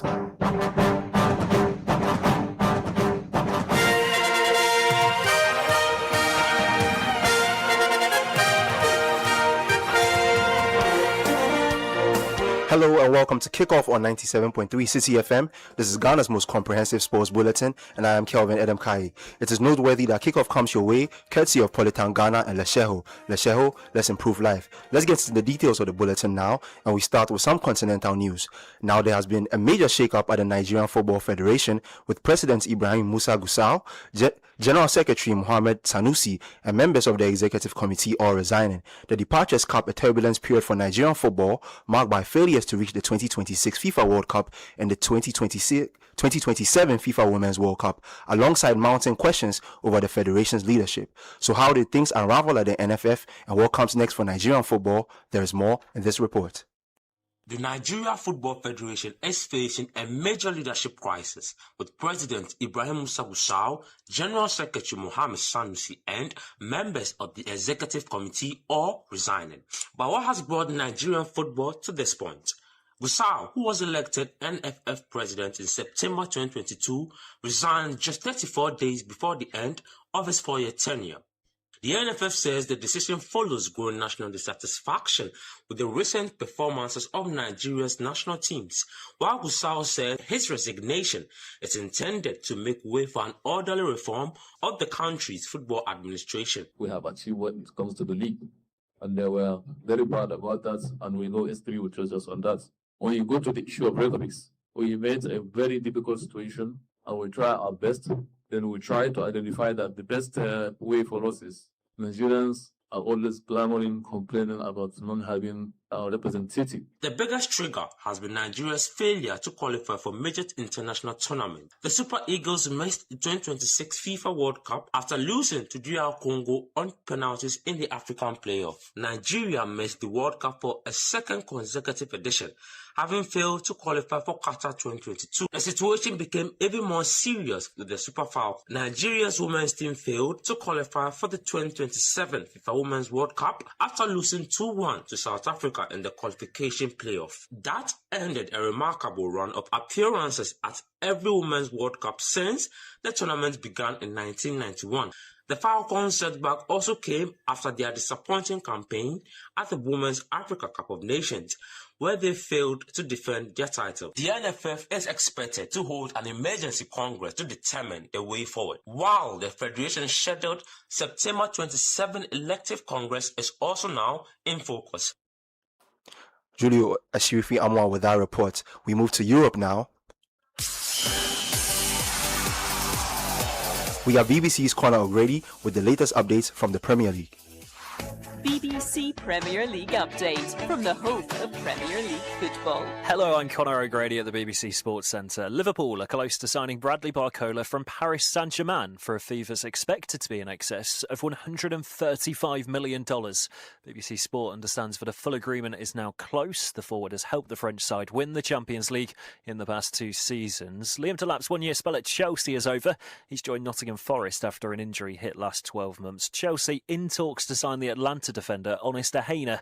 He's already been linked with a move to Brighton this summer. BBC Sport understands that the Serie A side are willing to sell the left-back if their $46.6 million valuation is met. Will Xabi Alonso's side get their EFL Cup campaign underway on Thursday evening when they host Luton Town at Stamford Bridge? The Chelsea boss says it's a competition that demands respect. Every cup is important, every game, and we want to have the best competitive team to face Luton with the all respect that every team deserves, and Luton is going to be the first one in Carabao Cup. Well, Tottenham are already into the third round after a 5-1 win against Charlton. Boss Roberto De Zerbi described it as a perfect day for new signing Savio. The winger is a $101 million summer addition from Manchester City. He scored and assisted after being introduced as a second-half substitute. Forward Dominic Solanke says competition in attack is only a good thing. It's always great to have competition in places and bring the best out of each other and challenge for hopefully many titles. And I think you can only do that with a great squad. For more football news from the BBC, go to bbc.com/football. BBC Premier League update from the home of Premier League football. BBC's Conor O'Grady with some Premier League updates. To some Champions League football now, and this season's UEFA Champions League draw has produced several exciting encounters with defending champions Paris Saint-Germain facing a demanding schedule. PSG will play Barcelona, Manchester City, Aston Villa, Bayer Leverkusen, Atalanta, PSV Eindhoven, Galatasaray and Newcastle. Arsenal will meet Real Madrid, Bayern Munich, Borussia Dortmund, Real Betis, Lille, Napoli, Saba, and Slavia Prague. Manchester City have been drawn against Barcelona, Napoli, Sporting CP, Porto, RB Leipzig, AEK Athens, and Lens. Manchester United, meanwhile, have Bayern Munich, Atletico Madrid, Roma, Sporting CP, RB Leipzig, Villarreal, Saba, and Como. And Liverpool will take on Atletico Madrid, Porto, Villarreal, Lens, Inter Milan, Club Brugge, Fenerbahce, and Lask. The league phase begins on September 8 with the final round of matches scheduled for January 2027. Kickoff was brought to you by courtesy of Politan Ghana and Lesheho. Lesheho, let's improve life. I am Kelvin Edemkai. Have a lovely day.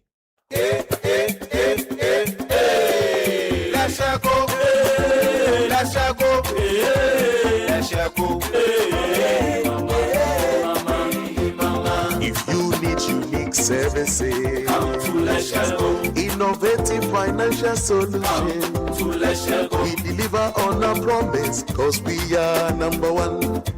Let's share go, we improve your life. Let's share go, let's share go, let's share go, hey mama, hey mama, hey mama. Even when you're stuck with nothing, come to let's share go. No matter your situation, come to let's share go. Let's share go, we improve your life. Let's share go, hey, let's share go, hey, let's share go, hey mama, hey mama, hey mama. Let's share go, we improve your life. You can't tell what your baby will become or what his interest will be. You can provide your growing babies with yummy goodness. Yumvita is a delicious cereal for your baby. Oh yeah, older ones love it too. Yumvita is filled with yummy goodness for growing babies and is available in other yummy variants. Yumvita, a delicious way to grow. This advert is FDA approved. Omni Business Bank is for all. We've got what you need for your business and family. Whatever you need, you can count and call on us. Omni Business Bank. Omni Business Bank is for all. We are not just another bank. Whatever you need, you can count and call on us. Omni Business Bank.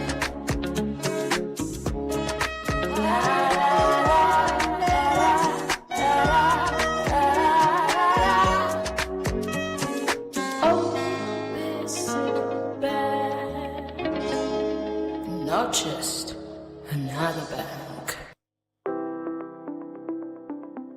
Live your dream now at Eden Heights. Move into our beautifully finished and ready to move in 3 and 4 bedroom apartment or penthouses thoughtfully designed for modern living today. Enjoy the serenity of a secure gated community with a fully equipped sports complex, landscape surroundings, ample parking, 24-hour security, reliable backup utilities, and convenient access to shopping, entertainment, and everyday essentials.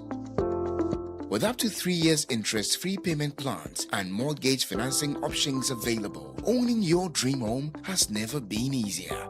And here's the good news. Pay 50% or more and move in today. Book a viewing now on 0501 531 444 or 445 and on our website at www.edenheights.com.gh. Eden Heights, the heights of modern living. Bank that supports you, a bank that cares for you. Hand in hand, we stand with you. So lift your head up, big dreams are waiting. We'll walk with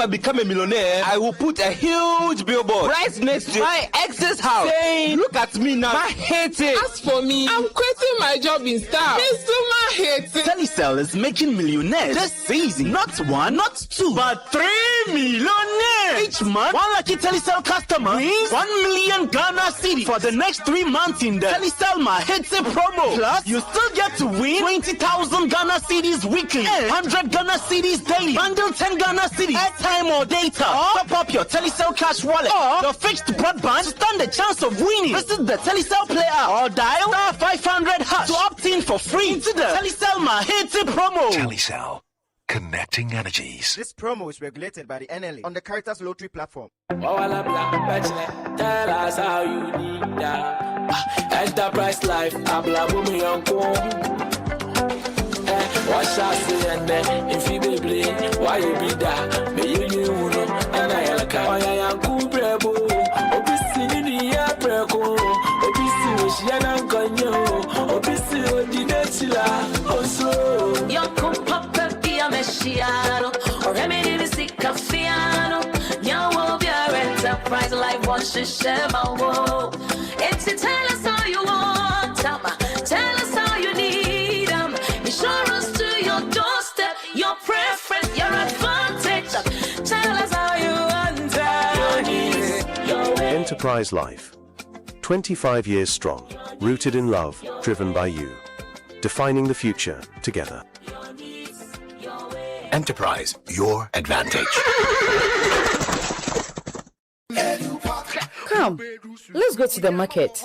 We have to buy everything for you before you go to SHS. Mommy, please, all that stress, going around the market and carrying heavy things. Oh, my friends will see me sweating like this. They have already registered for their EduPack. I don't want to be left out. Registered for EduPack? Yes, EduPack, a Ghana Education Service approved and supported initiative for all first years going to SHS by Prospectus Ghana Limited. Now you don't need to go to the market. All the trunk, mattress, pillow and plastic chop box are already waiting for your child at school. Daddy, so what do we do? We shall register you by dialing *713*821#, following the prompts. Or you can visit www.edupackgh.com and tap register. You can also register at any ADB branch near you at a very affordable price. EduPack, approved and supported by GES. Before, paying my supplier in Guangzhou be wahala. Forest Bureau, bad rates. Part of your profits just vanishes like that. Lewu, transaction declined. Hotel booking declined. Hey, even a small candle I'm purchasing online. And also, I'm still counting peso exchange at checkout. Scared to carry cash at night. Union Pay got you covered. Yes, Union Pay. Direct payment to China. No middleman. Profit stays in my business. Online shopping, subscriptions, travel bookings. No wahala. Supermarket, fuel, school fees, works every time. Union Pay, accepted in 183 countries and regions. Works where your life works. For traders, dreamers, and everyday Ghanaians alike. Visit your bank today. Ask for your Union Pay card. Union Pay, your way. Who dey brush? We dey brush them. Who dey brush? We dey brush them. Brush your teeth, brush your teeth every day and night. Slide the jam center to them, brush the gems away. Indian jelly go brush them, Asia jelly go brush them, Panama jelly go brush them, Figo. Whatever the germs, brush them away with the new Pepsodent, now in limited edition World Cup packs. This advert is FDA approved. Cover everything will cover you and all you love. You and all you love. Cover. Everything will cover. You and all you love. Cover. You and everything you love. Holla, cover you. Holla, the insurance covers your home, car, business and assets. You and everything you love. Allah covers you and everyone you love. Allah covers you. Hollad, we cover you. Join the conversation on the City Breakfast Show on Facebook at facebook.com/City97.3, Twitter at twitter.com/City973, and Instagram at instagram.com/City973 with the hashtag CityCBS.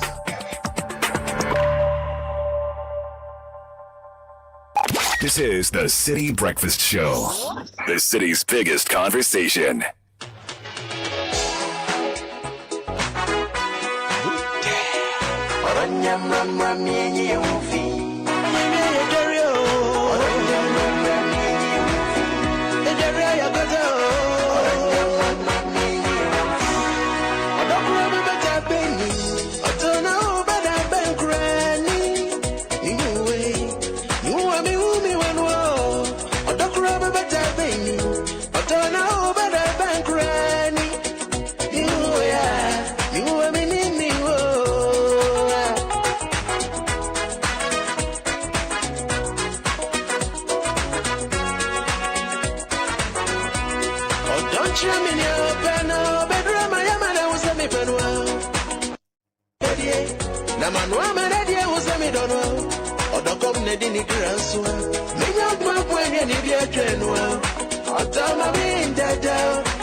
After 8 this morning, 97.3 Citi FM. Yes, we brought you conversations with some of our vendors you should look forward to when you come to the This is Ghana fair happening tomorrow and Sunday at the Afua Sutherland Children's Park.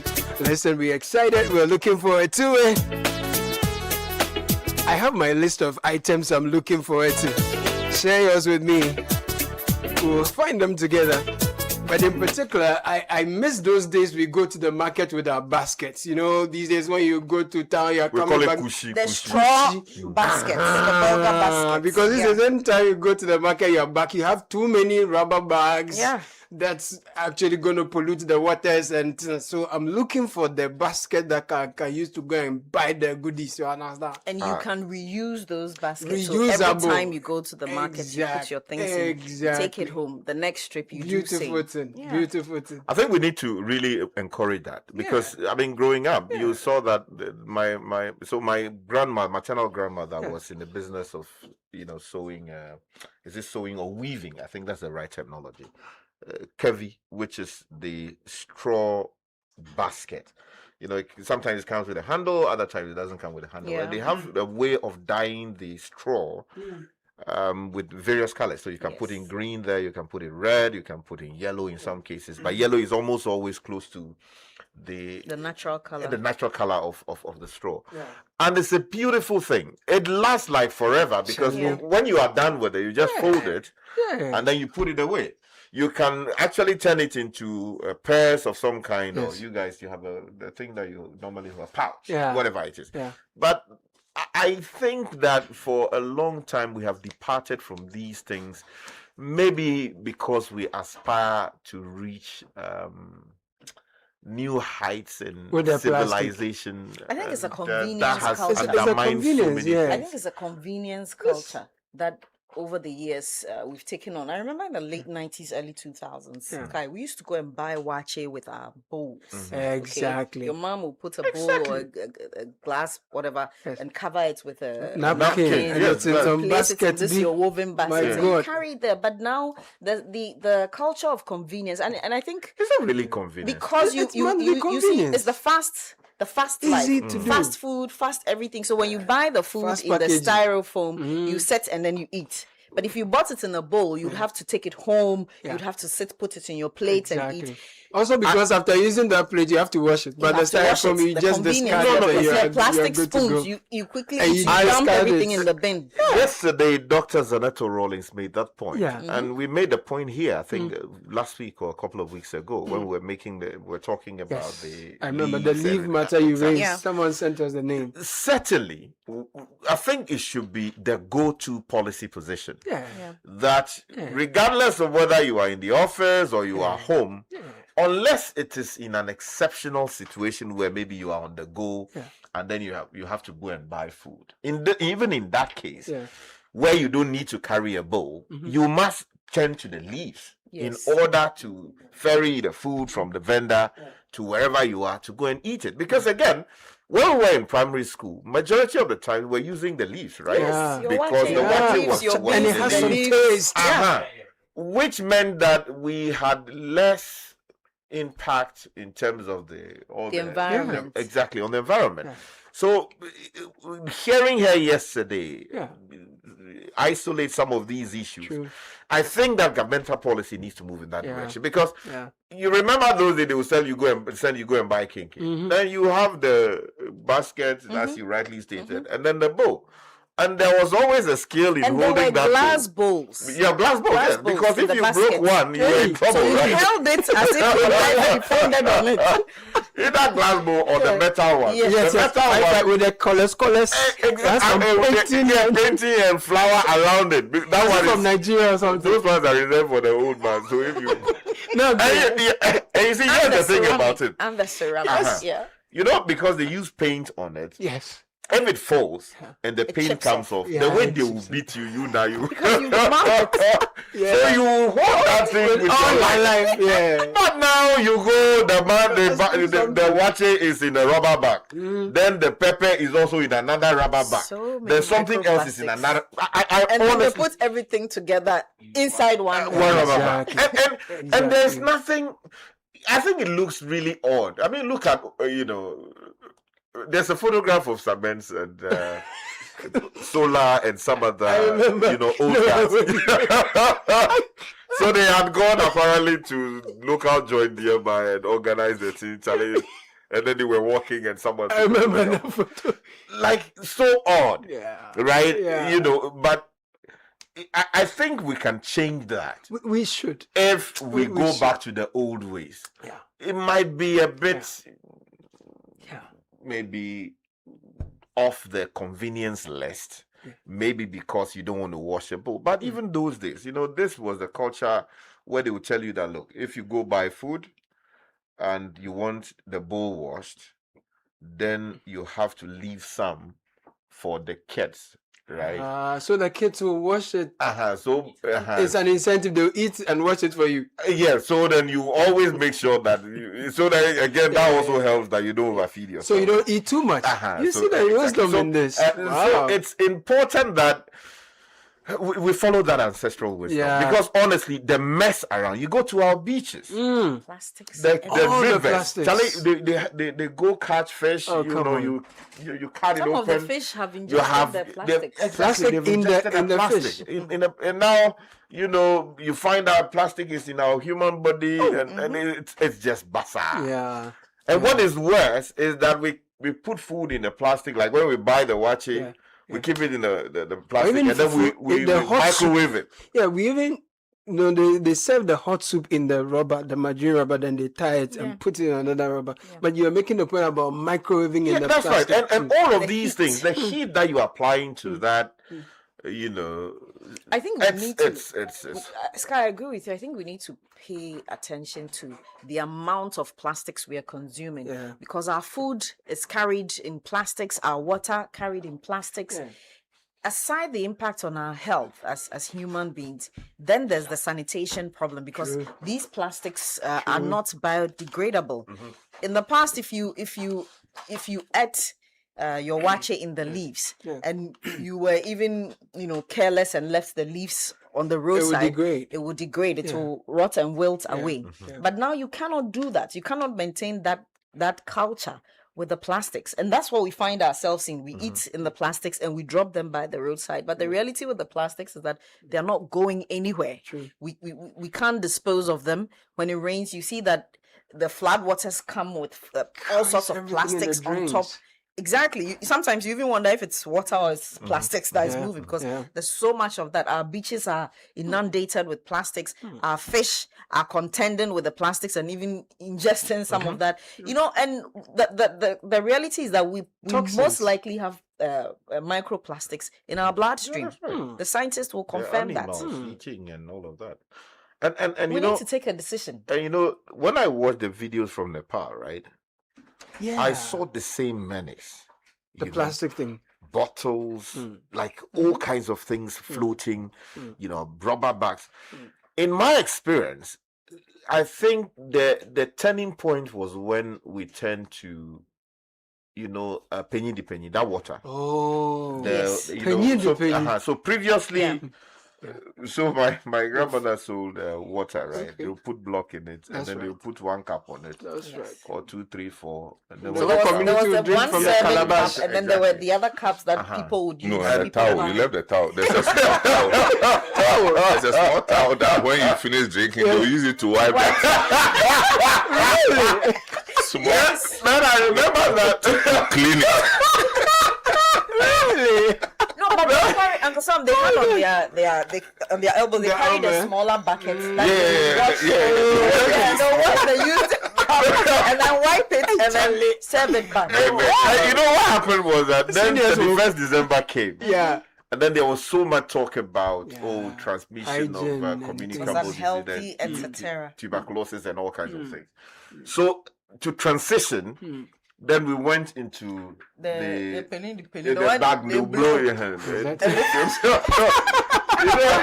That was another menace altogether. Another problem. They said that the sputum, that if you did the blowing, the sputum would go into the rubber, and sometimes people could see, and that could transmit other diseases. And then we migrated to something else. Yeah, which is now the pure water, and then the black rubber bag. And then now we have a menace on our hands. I think we have to. It's a problem to put. But how do we? Maybe I'll ask Papa Sam this. Papa Sam, Sky will always say that we've created economies around these things. So people have businesses where they're importing styrofoams, the black polythene bags, the colorless ones. Some are manufacturing it here. Yeah. How do we address this as a menace when it's become part of our economic mainstay? It becomes a business for people. We should just learn from other economies. I mean, where we are, people have been there and they have made progress.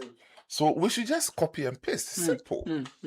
The things we are using here, they've been banned in other countries. Outright. Okay. Outright. You talk about the watcher leaves with nostalgia. I'm not so sure whether you ever used it. Sometimes you have your doubts. No. That about That's a Harlem shaking. Thank you. The problem is that the biggest problem with watcher leaves is that it's become even more expensive now than before. Okay, and as a kid, we used to go and harvest the leaves in the waterlogged areas, in the farm, marshy areas, marshy areas too. And then we did it for people, and then they would sell it. But now, Galamsey has taken over. Oh no, Galamsey has taken over everything. So the watcher leaves, they are not as available as they used to be. Foliage. So whatever chemical composition we require to create packaging materials that are friendly or health friendly, we should do. And CSIR and all these research institutes, they have made proposals upon proposals, but we're just hard at hearing. That's the problem. And not to cut you, the other thing that Zaneto said, which for me was the conclusion of a very important thing. He said, look, she said, this Galamsey fight requires an all-of-government approach. Yes, she said that. We can't compartmentalize it and say that is for Ministry of NIMOS. By now, the NIMOS people have noticed and admitted that they can't do it. Absolutely. They can't do the work. Blue Guard, NIMOS. I'm saying that they cannot. The Lands Ministry, they can't do anything. If Jubilee House doesn't wake up with a whip. From ministry to ministry, from minister, from government appointee to government appointee, from district assembly to municipal assembly, with the whip. I'm telling you, nothing will change. It can only get worse. In some of, look, the reports that we receive, in some of the communities, the representative of the president, which is the DCs, the MCs, are supervising the galamsey. In some of the communities.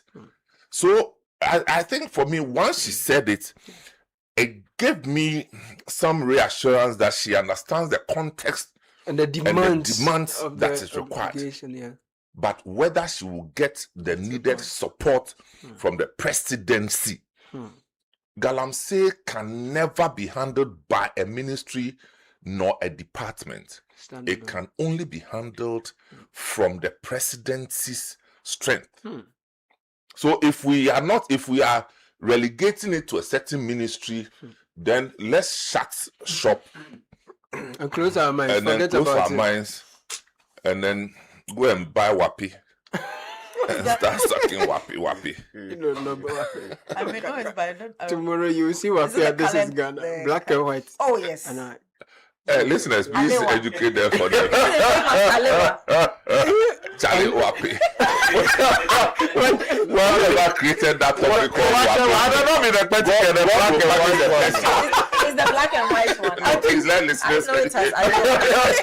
Wapi. Who don't know Wapi? Wapi because it's some particular way they put some stick inside, right? Oh well, let them listen. No, you have to help me with Wapi. 0539986996. How did we even get here? As I'm looking for a basket, there must be. Usually people bring snacks. And, is it what? Will they bring some tomorrow? Somebody was bringing wapi, black and white. Go ahead. Go ahead. Go ahead. Abiwatoma. No, I'm sure. You see, when we're kids, there was this black and white. The black and white. When one person buys, then someone buys. The whole community will share it. We are distributing black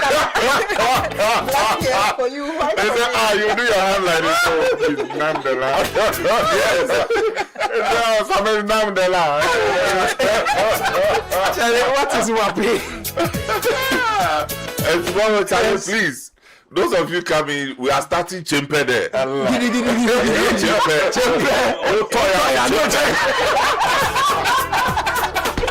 I do that. That's the worst game ever. Charlie, that's what taught us patience. Root form of adverse possession. So let me pay some bills. We'll come back to Wapi and other issues. So listen, send money from your Zenith Bank account to 27 African countries with PAPS.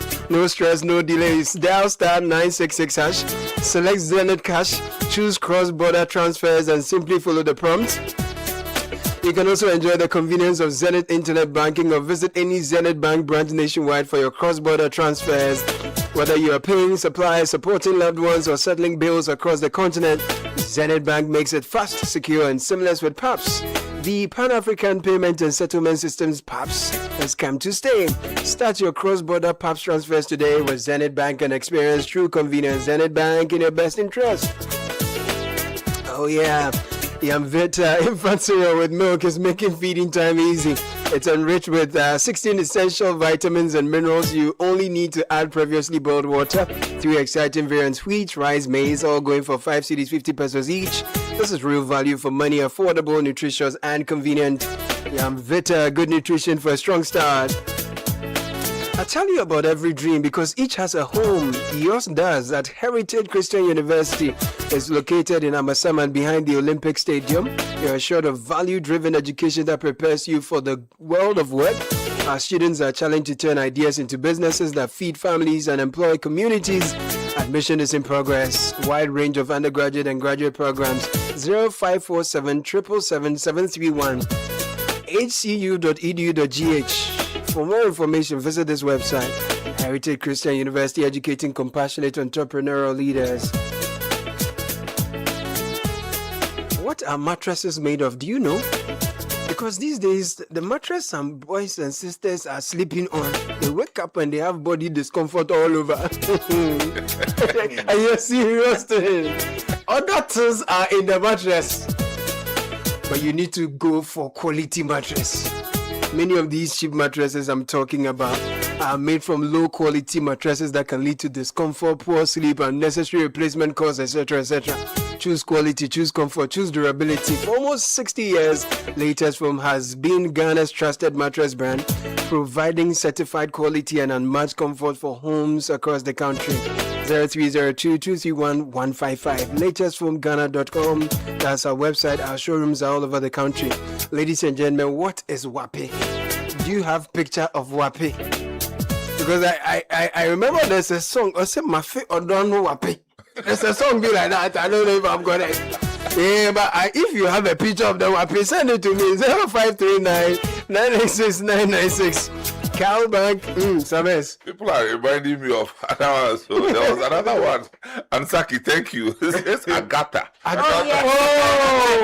it's colors, right? And it's like contour or something. So Agatha came later, but Wapi there. Oh, you're senior. No, it worked.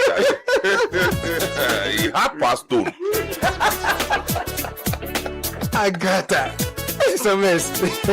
The Calbank Bakade promo gives you the chance to win 5,000 cedis monthly, 100,000 Ghana cedis at the grand draw by depositing 500 cedis from August 1 to October 31. 5 winners will win 5,000 cedis cash every month. 1 active customer will win 100,000 cedis in the grand draw.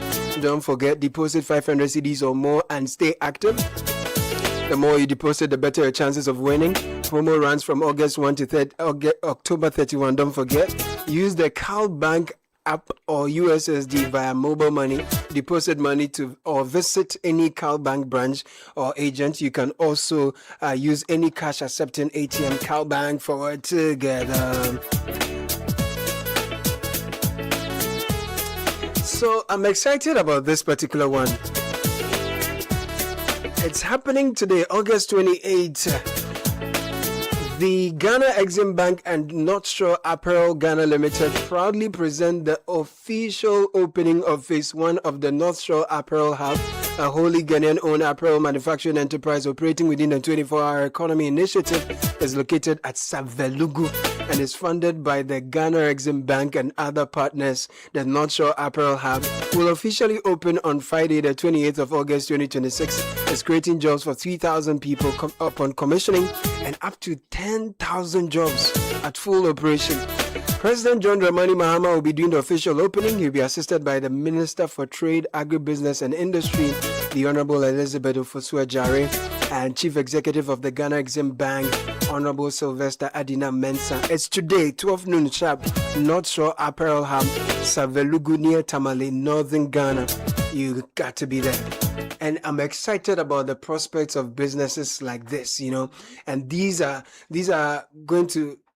like this are going to create jobs. One, it will train more people, give them a source of livelihood, and they'll have more options. They'll produce more things, and we'll bring it all to This Is Ghana for you to come and enjoy. So, Charlie, you've got to be at This Is Ghana tomorrow and Saturday. This one has the Wapi. Ghana, you're good.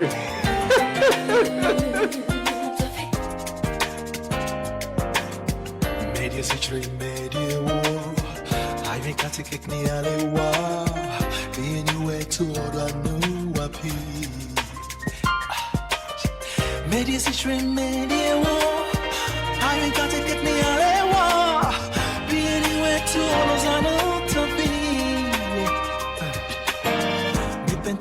My coach, yes, what you know your phone in now. I'm a maca quentin thing. Ooh, maca traffic move. I don't know what any of this war. Then you wanna be a free mizzle. Then you way, now what's when you. I don't you wanna be.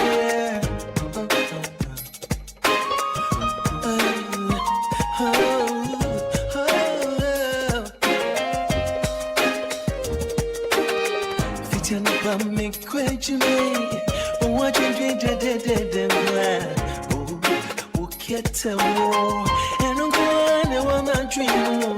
The truth is, I'm good with one eye. Auto, I trauma. I too much is a boy, anything about. Hey, dream the world. Oh, yeah. The music man, Kojenchi.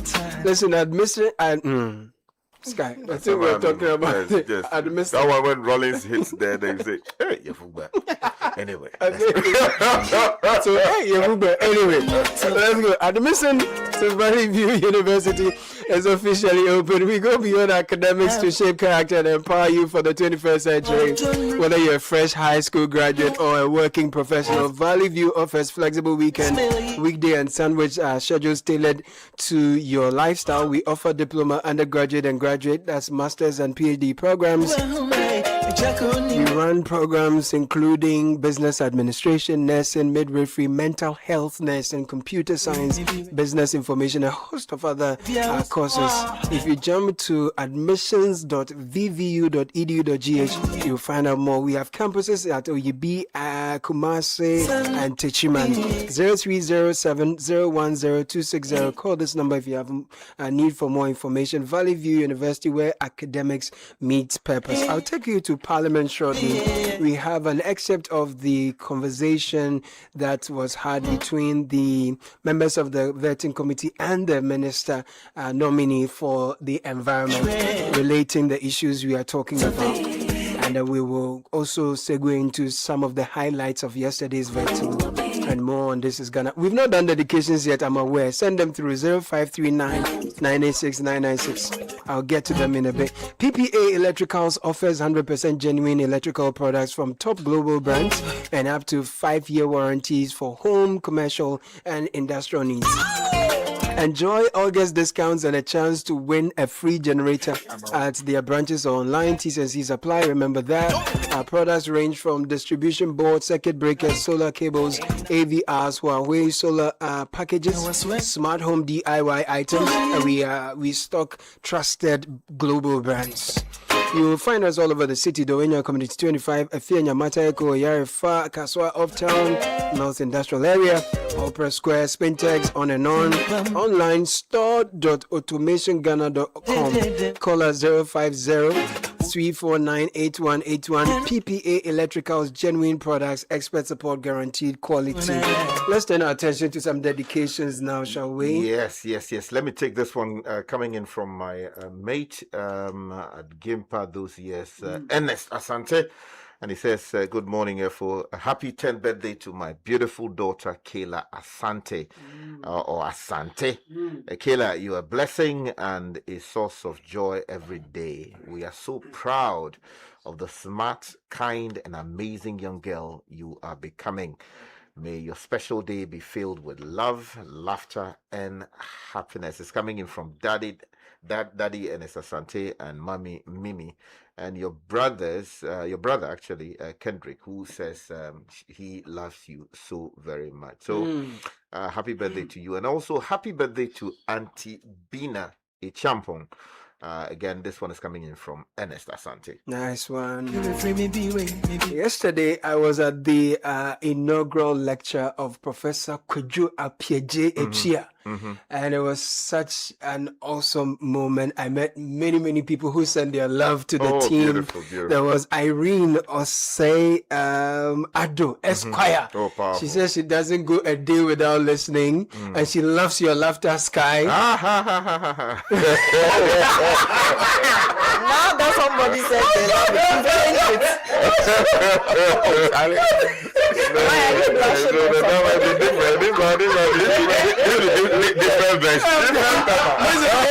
different consequences.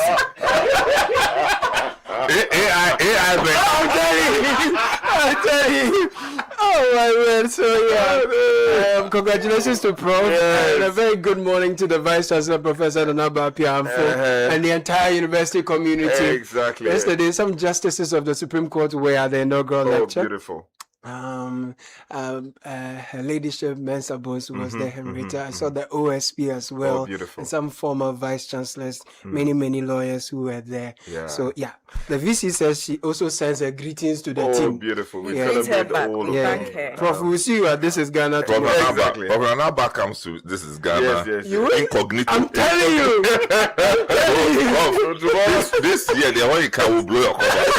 No, so we have to start the chamber bet here. We will go chamber with you. Whatever you buy, chamber. Straight up. So Prof is concerned about it says actually, sometimes the things you are saying, you know, the Tofino that I was mentioning, actually your inventory is wild. The Abrewa Tomano.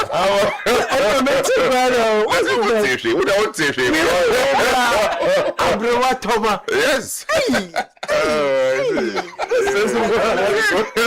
I don't know, right? Kaka says, I don't know anything about it. I recuse myself. No, let me bring you. Once people, you know what I'm talking about. Exactly. I mean, some people are sending in photographs of what it actually looks like, just like what I was saying. You know, so yes, great fun there. And then also, let's also use the opportunity to wish the honorable former majority leader the very best in office. Oh, yeah. And then also the Honorable Dr. Zaneto, also the very best in office. Congratulations to them. Yesterday they were approved by Parliament. We expect that they'll be sworn into office soon, and then they will take over the difficult job of ministering over their respective positions. These are two very difficult spaces. You have Galamsey, which is a menace across many parts of the country, and Dr. Senator Rawlings will be playing a part in dealing with that. And then you have local government issues, the Bola we continue to see around. Hopefully, chieftaincy and religious affairs exactly, and all that the religious tension that appears to be up in recent days. He will do something meaningful in that space to transform the space, and also to congratulate him. Yesterday, a lot of people made discoveries that they did not know prior to his appearance yesterday. That one could be also your uncle. You didn't know I said we did. One could be also your uncle. Some people say, they've been seen together. Together. Maybe this one. It was just the job. Not knowing. Allow Aya to enjoy life. Not knowing that was, leader. It's very much an honor. Was leader enough for we apologize for not congratulating you earlier. So please, belated congratulations. It's called double take. You could talk through. So scared. So enjoy this one.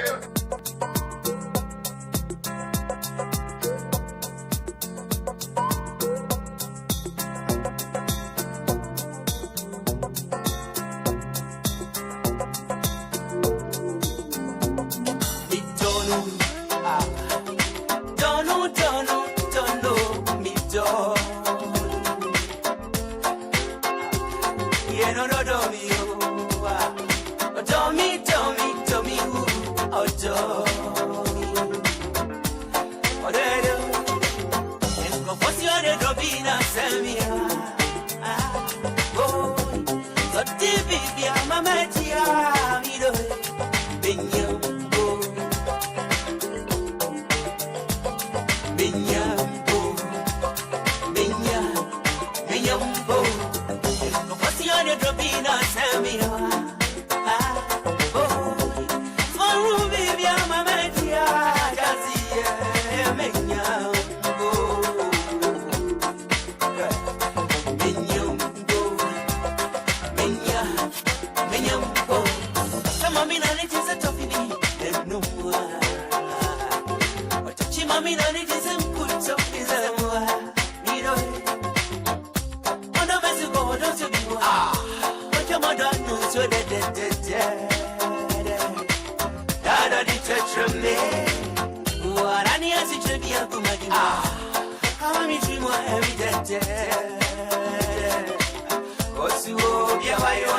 Good morning, Uncle Sam.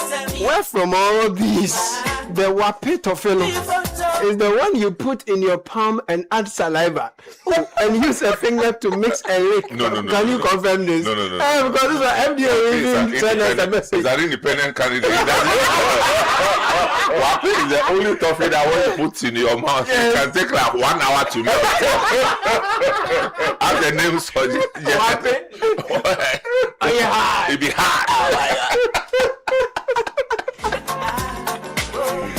Don't forget Cascade and Haas. Which one is Cascade? Cascade. Ah, it's Cascade. just toffee. It's just toffee. Different. Toffee brand that was within that grass system. Right. You know. That's the 80s. Sharp. Thereabouts. Sharp. Yes. Late 70s, 80s Cascade. Yes. Oh, okay. The original Cascade. Right? Oh, Hacks there's been. Hacks there. It's still there. Yeah, it's still there. Yeah. That one I know.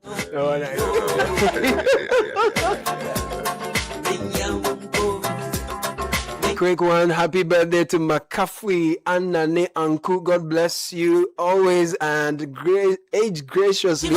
May your dreams come true. I certainly cannot love you less. My peace, yours ever, Matilda Davo. Hey, Makafui. Matilda say Minyampo. My God. Help me wish precious Yavu and Mrs. Malwin Sanopa Fuma glorious happy birthday in advance. May the Lord keep and protect you all. This is from Mr. and Mrs. Moses Yavu of More Creation House of Fashion, Design and Secretariat, Ashama International, United States of Ashama. Let me turn our attention to Parliament, where we've been for a while, and bring you the voice of the Minister nominee for Environment and Related Matters, the Honorable Zaneto Ajiman Rollins. Yesterday, she faced the appointment committee, and she made these remarks. Take a listen. We'll be right back. Thank you very much, Honorable Chair. I believe that there's a policy on plastic waste that we have as a country, and that is supposed to encompass how we plan to address this. The briefing that I did receive is one of the key things that is to happen within the next 6 months is the ban on polystyrene and at some point also single-use plastic, because I was actually very concerned about that as well. What I believe can be done in addition to this is to channel some funding towards the CSIR, the Commission, Council for Scientific and Industrial Research, so that they can actually look into biological alternatives, for example, hemp, for example, cassava. We have a lot of plant produce that can be used to make plastic alternatives which can break down and don't actually persevere in the environment. The fight against illegal mining and the subsequent damage it does to the environment and human life are an all of government and all of society imperative. And I do believe that the easiest way to address it is to have effective coordination between the ministries, departments, and agencies. And as you rightly pointed out, all of these activities are happening within the local governance space. And we have the decentralized EPA and all these agencies at that level as well. The regular reporting improves on transparency. It also helps us to track to what extent that to what extent interventions are making an impact. I believe that to start with, what I would want to do would be to sit with, should I get the approval from this committee and from the House, would be to sit with the relevant ministers of the coordinating of the relevant ministers of the various ministries that have an interest in the Galamsey fight, which would range from the lands as well as the local government.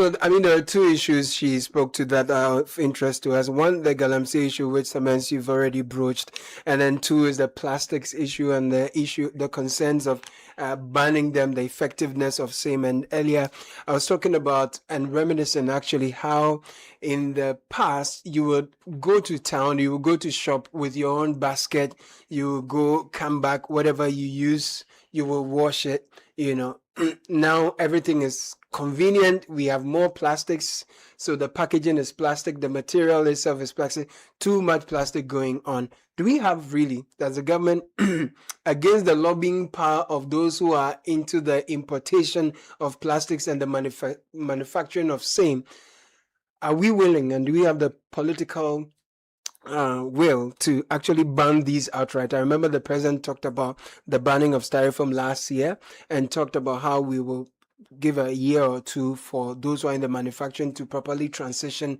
into other spaces that are more sustainable, biodegradable, in a manner that if we see another rain, the magnitude of June 29, our drains will not be as choked with plastic as we saw them. And then, of course, there was the Galamsey issue. What I'm seeing with the biodegradable options to plastics is that it will actually create more jobs and it's environmentally sustainable. So imagine tomorrow we all go to This Is Ghana and nobody is selling you anything and packaging it in plastics, for example. And we all have these raffia-made bags from the north. And it's something you can take back to the market every day. It's not something you get home and you dispose it into the bin and at the end of the month, Aboboya will come and pick it and go and offload it on the road somewhere.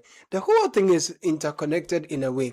But then there's even more connectivity where Samens tells us that even the watcher leaf we are talking about, Galamsey too, is destroying the whole matter. So it's a compendium of issues that one serious decision sustained across the board can, bring some relief. You see? I mean, Caleb, you're right. For me, the last time I was saying that it appears the majority of Ghanaians, or as a people, we sometimes appear to be on our own to figure things out. But some of the problems are self-inflicted. Yeah.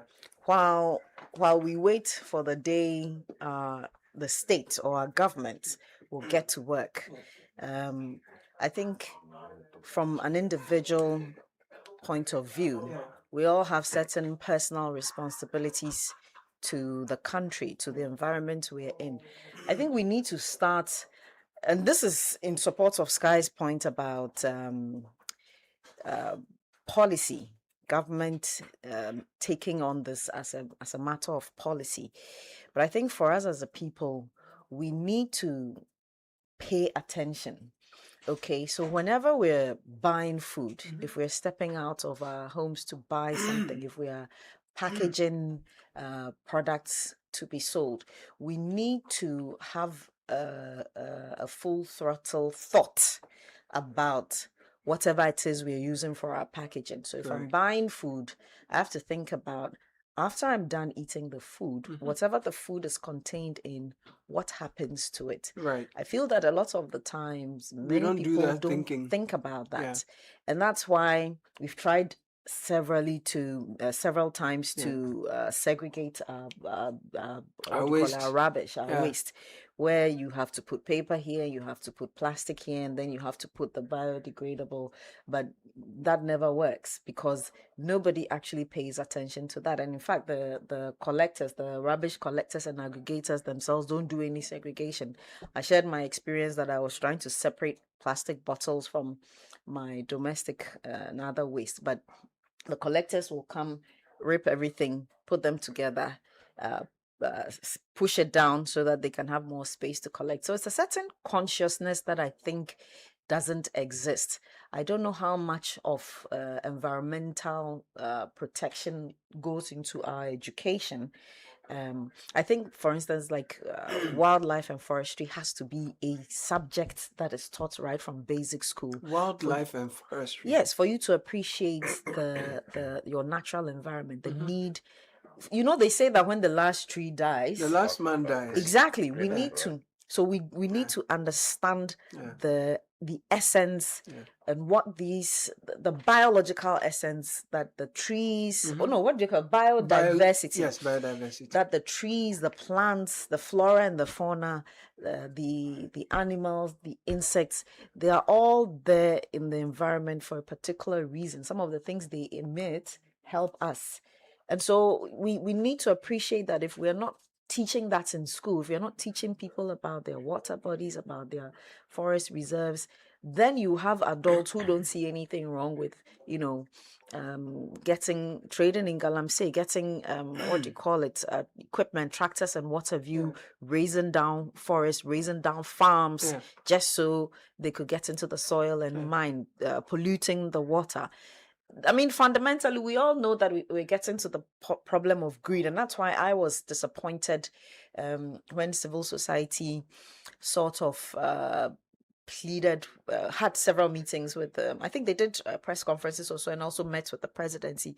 The outcome of that was a bit disappointing on both sides, because we sort of allowed the canker to continue in the name of survival. Early when I joined the show, one of the things I talked about that I felt was a problem with our mindset was that we have reduced everything to survive. Man must eat. So whatever laws we have to break, whatever assaults we have to commit on the environment, we do that. Care. And that is individualistic thinking. That does not help a people grow. That does not build society. Because if we did understand the impact on the collective, and we did value the principle of the collective good, then we would not be embarking on our individual frolics to satisfy only our needs. But if we were able to have a convergence of our needs, and that will sort of help us act in the right manner. So for me, I want to push the individual Ghanaian. So because I feel you that people have a responsibility to take decisions for themselves that has the future in mind, not just their immediate convenience. And then if you're also thinking about your neighbor's well-being, the good neighbor principle, you know that if I just discharge my waste or sewer into the next parcel next to me, it is going to create an inconvenience. It will breed mosquitoes and all of that. But we are more inward looking. Once we satisfy our cravings and our needs immediately, we don't care about the next neighbor. So do we not care about the trees, the water bodies, and even the animals? That's what the animals in our space is quite. It's like and on that front, sorry to butt in, on that front, I would want to sort of charge the religious institutions, so the churches, the mosque. We need to revisit what the various religions teach us about love. About loving our neighbors, about loving ourselves, about loving our environment. Because if you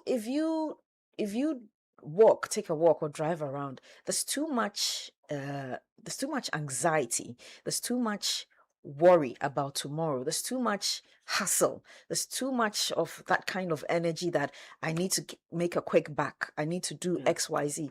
And unfortunately, and I say this respectfully, unfortunately, it's turning us into monsters against ourselves. We're treating each other without any respect, without any kindness, just so we can survive. And that's my problem with the survival mentality. We've turned the country into a jungle, where we feel that, what do they say in the jungle? That only the fittest can survive. But there's a reason we are human. If we were meant to be in the jungle where the fittest could survive, then we would have been there.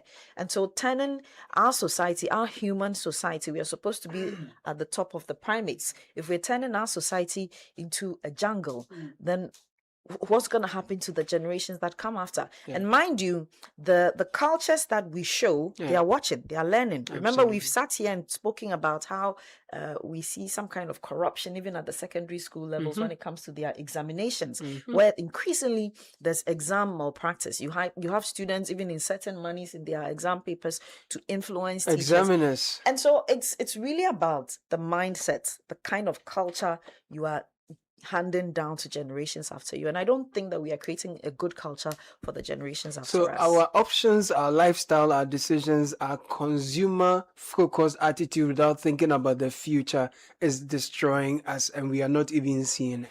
Well, that's a huge part of the problem, because at the micro level, the things we exhibit are the things that form the bigger picture at the macro level. Because if we do things responsibly as individuals, and I use the word with all the respect I can command, and we get to the national level, all of that in our individual homes will come together to create a great picture. That is why we continue to advocate that, some of these things we used to do, if we get back to them, we can get things, on the right path again. Of course, that is not to say that there's no room for governmental policy, and that's why I insist on the policy bit. Because if you recall, sometime in 2015, I think the Honorable Mahama Yariga was then the minister responsible for environment, science, and technology. Under the Mills government, yes, it must have. No, it was it the Mills government? Either Mills or Mahama. Mahama government, one of them. There was a huge storm over whether. No, I think it was Mahama's administration. There was a huge storm over whether we should ban, plastics in the country. And the push was so strong that eventually government sort of tried to do something about it. The media communicated it as a ban on plastics, sort of like ban simplicity. Outright ban. And then I think government sort of clarified that what they were doing was to sort of intervene with policy in a way as to force manufacturers to change the chemical composition or the ingredients that go into producing what they produce in Ghana, so that it will help with recycling.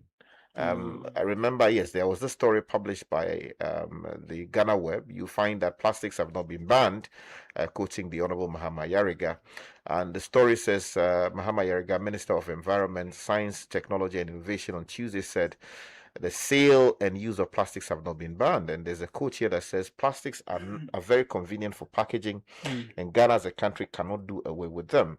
What we have agreed on with the plastic manufacturers is to increase the micronage of plastic from 20 microns and above to allow for easy recycling. We are also planning to add biodegradable additive to the plastic material so that it could degrade faster, unquote, Mr. Mahama Yariga said. You see, so this was the government trying to draw a balance between responding to the environmental concerns and commercial interest, and then commercial interest and political interest. Political interest, as the case may well have many been. years down the line, whether you reduce the chemical component or not, but I'm going somewhere with this. Our drains. You see, I'm going somewhere with now. This policy sound as it may have been. Because at that point, you can't just move in and say, well, people have invested into the economy, invited people into the country, they have invested. You can't go after them immediately, right? So you want to assess how many years now? We are in 2026. When was this? This one is 2015. So this must have been what? A little over a decade. Yeah. So what kind of assessment has been done to see if this approach was useful and whether it's about time to actually reform the space or ban completely, because this would have given time to the people in the commercial space in this area to do something about their own investments in a way that responds to our concerns. So we've had enough time for that. So I think that we've had enough time to serve all of these masters. You understand? The time has now come to move in the direction of insisting on a ban, so that a ban in the sense of the black rubber bags that you see around, the sachet water issues that we continue to face, because they are a menace in society. Absolutely. And government has to say that, look, at this point, we cannot continue like this. That having been said, I also think that, look, Skype, can I come in just a bit? Because you see, I agree with you when you push for policy and enforcement from government, but ours is a government that is that pans to or plays to the whims of the people, and that for me is always problematic, because then the quality of the people becomes the deciding factor.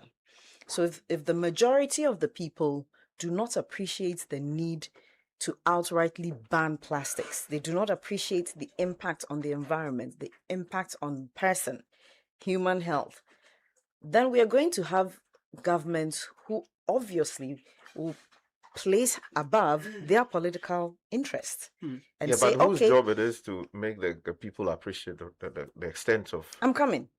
So we're going to please the people. It's the same problem we had with the passage of the Okada law, deregulating. Some of the people, I think. And that's why I'm saying, I'm talking about the majority, the collective. If the people do not appreciate that, we are going to have governments who will pan to their whims and say, let the people have their way, or try to balance. Because every time the ban of plastics has become a ceremony. Every 2-3 years, we are going to come together and hold an event and say, we are going to ban, and subsequently come and sort of tamper it and say, okay, a gradual ban, or changing the components of the chemicals. We never seem to get to that because of the interest of the political class, that is the government, and the interest of the individual who says, hey, it is my livelihood. So at what point, and I agree with you that somebody has a responsibility, but I'm always frustrated by the kind of I don't want to limit it to political, but the political administration that we have, which is we sit down and wait for the people to react. If they react, we do something. If they don't react, then life goes on. You see, I mean, to say some for the politician, there's a reality we need to appreciate. We live in a political economy. You can talk about all the macro, blah, blah, blah, but decisions that affect people have consequences. And if you measure government's own lack of performance in the area of job creation, for instance, which has been the case for many decades, it's not confined to just one government.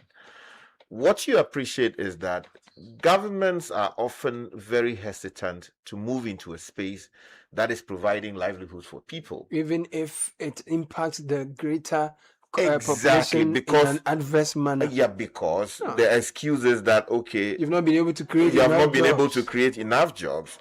If these people are left idle, then there will be. Can I be brutally honest? Oh, let me finish. If the people are left idle, yes, then what do you call it? They become a danger to themselves and society, because you have young men between the ages of 25, 35, 40, idle. Lying idle, playing drafts.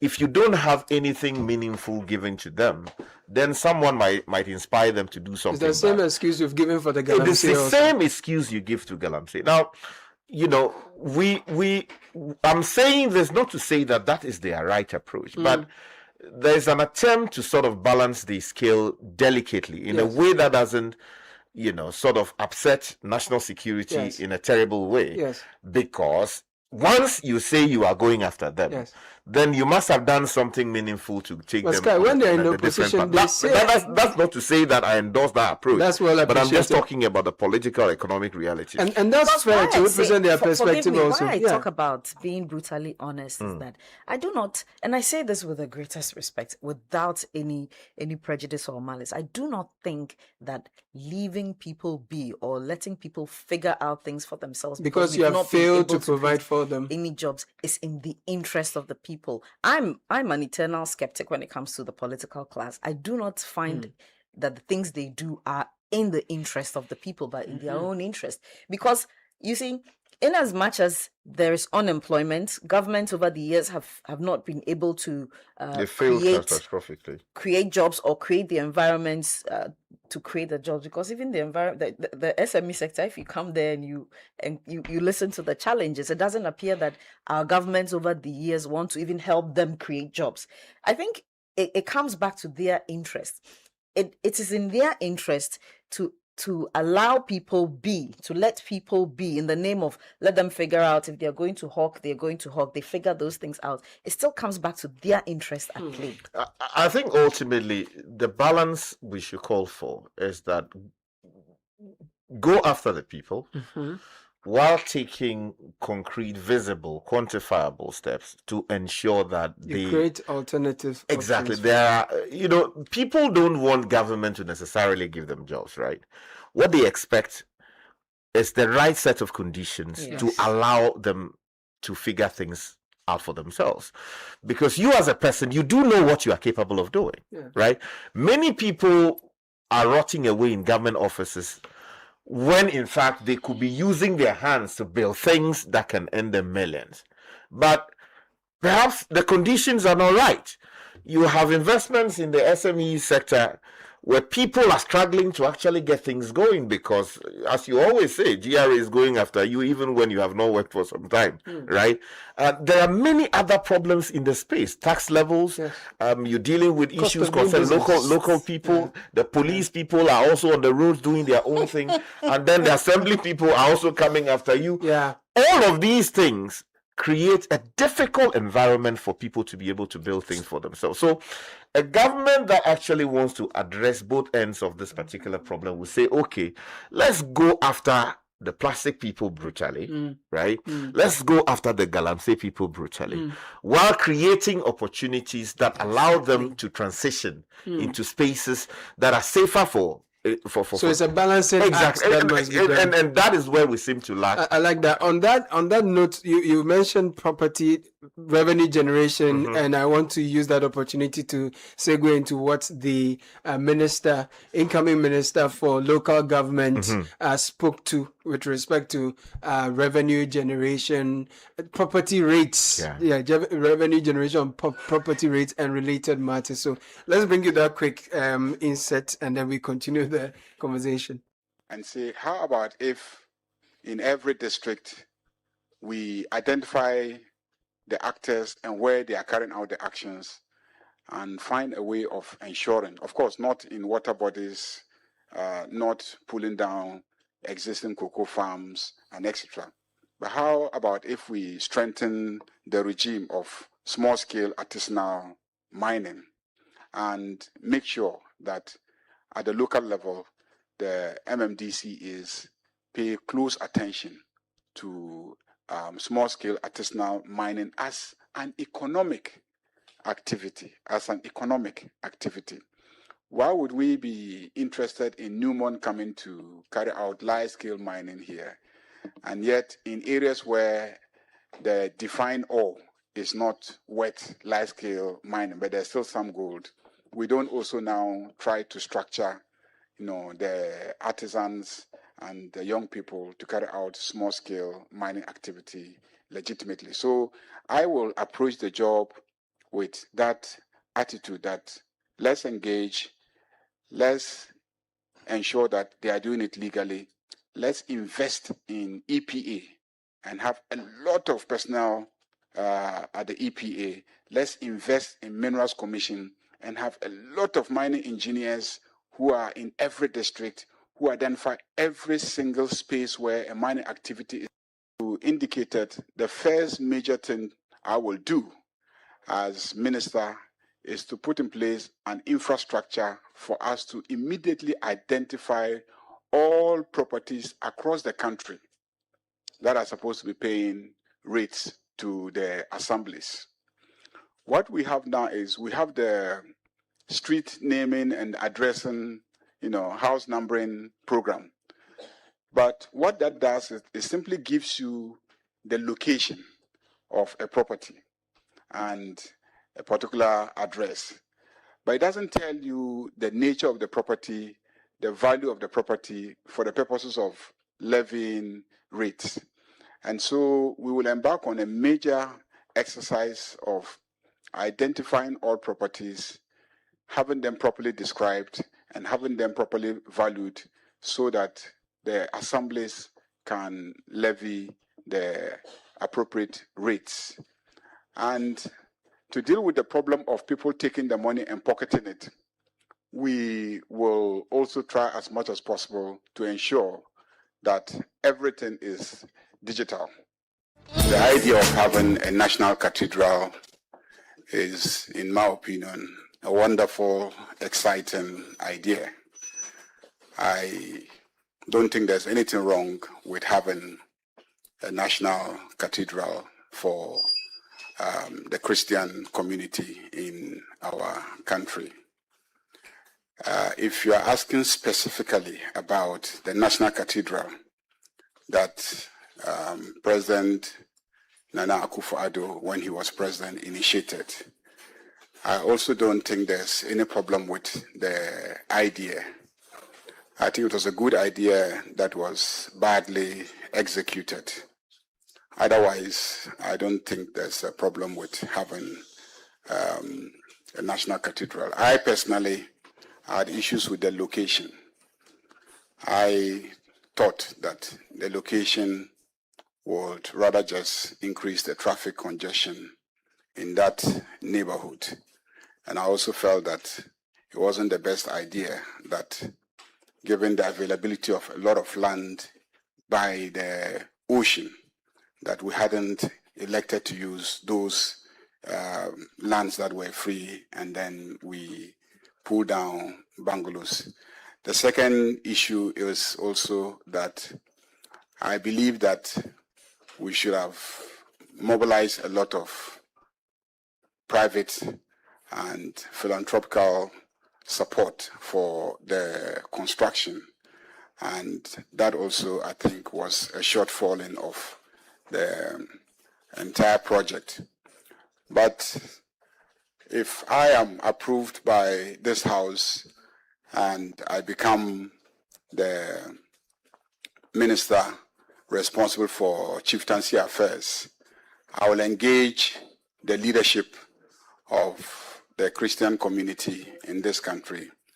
And I want to assure you that if they remain committed to the construction of a national cathedral, I will engage the president, and if it is the wish of the president, I will wholeheartedly support and mobilize for the project to be continued and, God willing, completed. So 3 issues there are highlights from the Honorable Mahama Yariga's vetting yesterday. Initially started with the Galamsey issue and then added on the collection of property rates, which has been a big conversation for a very long time, that if our municipal assemblies and authorities at the local government level are efficient with the mobilization and revenue collection, indeed, the government may not even have to be disbursing district assembly common funds, because some of the assemblies in the urban areas should be able to generate enough revenue to run their activities and push development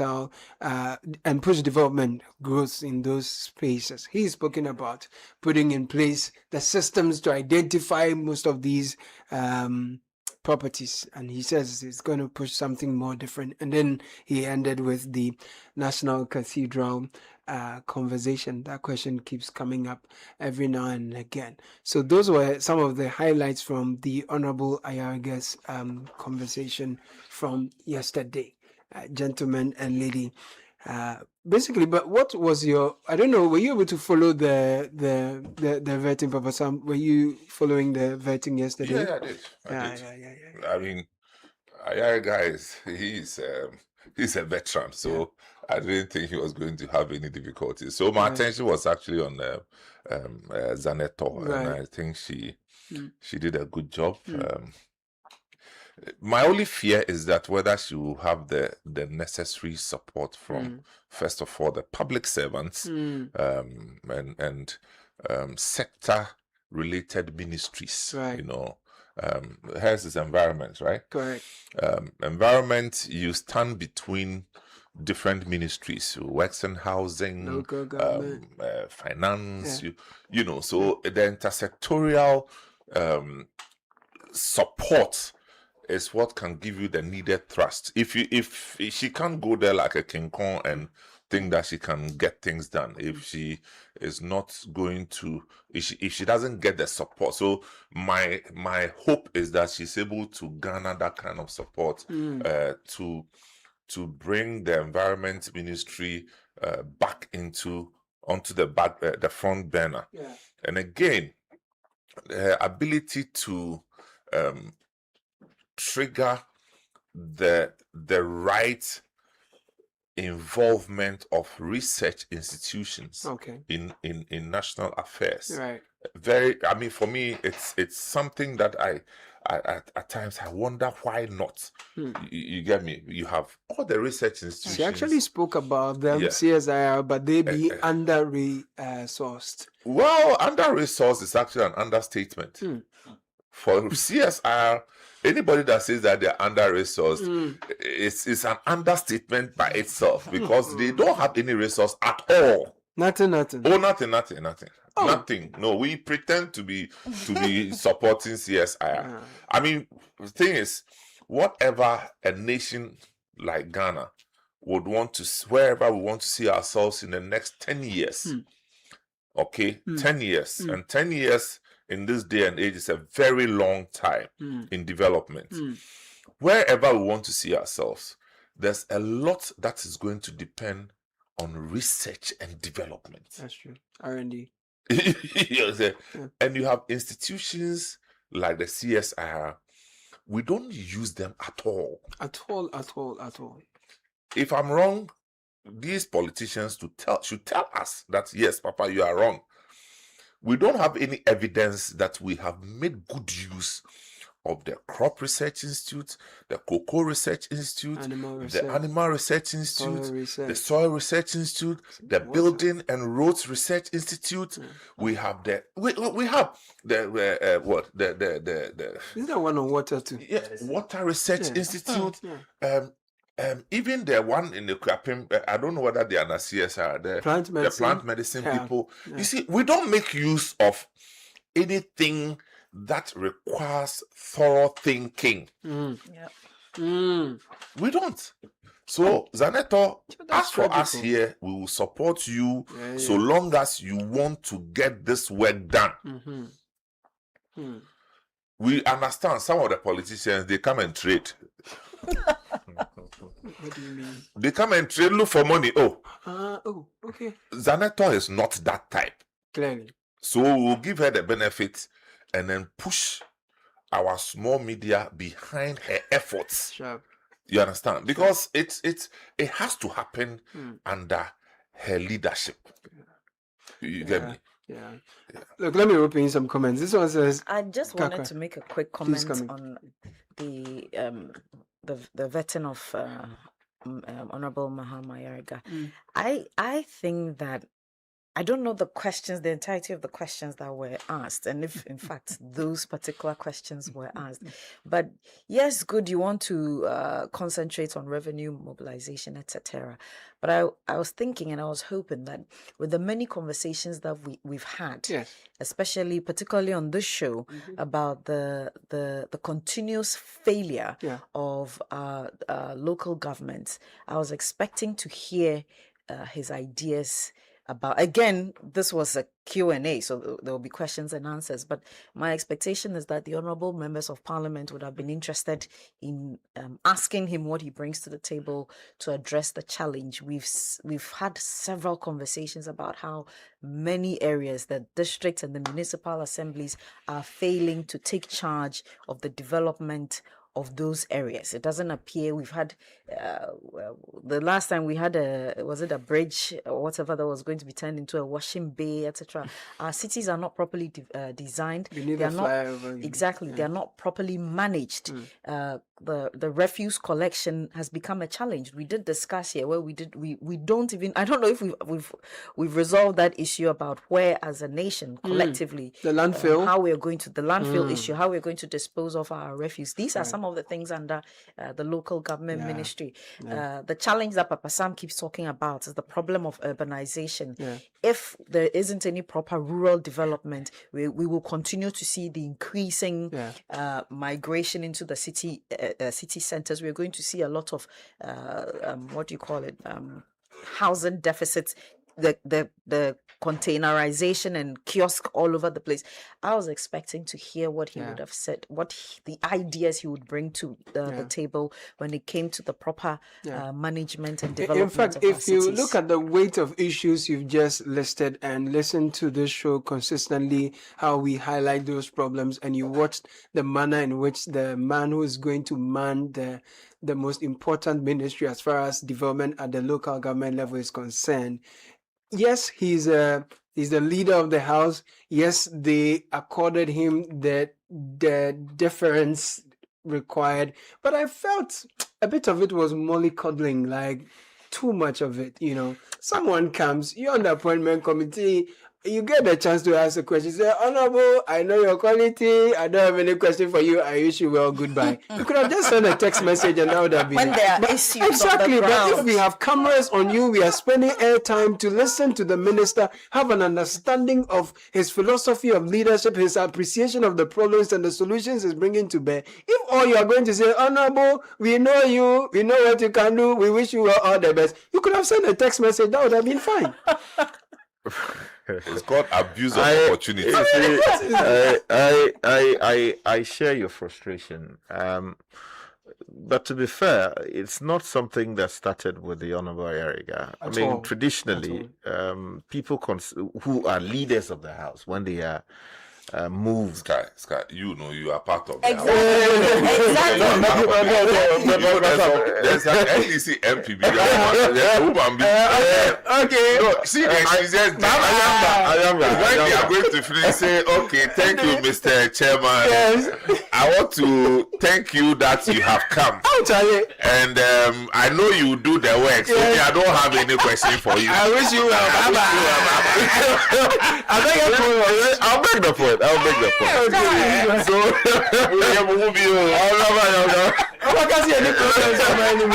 you see, so that tradition is there, and it flows from a certain realization that if you were able to deal with a house of 275 members of parliament with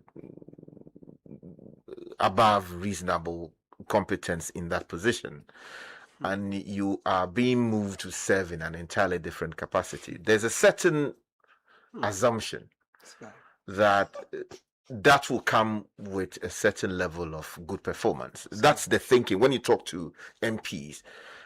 So you don't want to embarrass your leader, you don't want to sort of question. There are questions. No, and I'll come to your concern. And hold on. I'll come to your issue. Hold on. You see, I'll deal with your concern. Don't worry about it. So that is the thinking that drives things like that. So then the leaders are tersely, if you like, questioned when they appear before the house. Are they doing that for themselves or for the republic? No, I've just build the confidence of the people to follow the leader. No, I've just given you why they do it, because of what I understand them to be doing there. But you see, I think we need to move on from there. And I've always repeated this point. Anytime vetting came up and people in leadership will move one way or the other, their colleagues are being vetted and they sort of treat the thing with some level of kid gloves and all of that. It is only the people that they have political scores to settle with that would appear to draw a lot of heavy, questioning and all of that. Look, watch what happens in the U.S. Congress when nominees appear for questioning. The level of research from the same side. Exactly, the level of research that goes into the process, the level of attention to detail, the general conduct of the members, including the chairperson and the people who care about the process, and then also what they care about. You see, that's a democracy that is serious about who is manning what, why the person must man it, and where we want to be as a people. And at every level, you, the member of parliament or member of Congress, you are also under the scrutiny of the media. Now, you can't have a member of Congress, you just reference a particular, member of parliament who's like saying bye-bye and all of that. Look, if you had that member of parliament in the U.S. Congress, the media will go after you because you are not there. You are there to perform the job of representation. But it is not only her. Many other MPs did that yesterday, and many others will do it in the future. I think the point has got to be made that, look, when you sit in that chair to perform the job of vetting, you are not there on your own. You are there to represent, first of all, your people, your side, and the great people of the Republic. Precisely. Your job is to use the toothpick to pick out, right? What are the issues? How can we ensure that the best foot forward is demonstrated so that this person we are going to put in this particular position, we are sure that he will do a good job. Now, if the vetting is not, after all, necessary, then what we should do is when the president brings the list, when the speaker reads the list out, no, we should just say as many as are in favor, and then then everybody, because we are, with the greatest respect, that is not to question the competence of any of the people, right, who appeared before the committee yesterday, and those who appeared previously. We are cheapening the process. And it's also because people want to lick the boots of people coming, so that there is an expectation that, oh, Charlie, when you came, I treated you with kid gloves, so you should do this for me. I think we have to take the job seriously. To make a quick example, we have all seen what mess we have made of the Greater Accra region in many respects. Some people trace it back to how the nominee was handled when she appeared before the committee. I think it's important that going forward, we may even decide to outsource that responsibility so that Parliament just deals with the report. Yes, committees can be formed, but maybe we should get someone else to do the vetting. Get, professionals, people in HR, people in development, blah, blah, blah. If the rules can allow it, or we can create the rules for it, let them set publicly. These people are fearless. They'll ask all the relevant questions. They'll submit the report to you, and Parliament acts on it. If we cannot just save ourselves from the things we do. I have a question to answer to pay the bills. The big question. So I want to pay some bills. Yes. The big question is that when our representatives sit in the House of Parliament, in whose interest do they sit? Who do they represent? I think Ghanaians can answer that question. And it's almost always the interest of the appointing authority. Because yesterday, for instance, and let's not forget this, the minority side raised a number of very cogent issues, right? And these were issues articulated by the minority. Well, the majority while they were in minority. So the procedural issues. I mean, what is the rush? I mean, when you watch elsewhere, again, back to the U.S. Congress, nominees are sometimes vetted for 3 days, 2 days.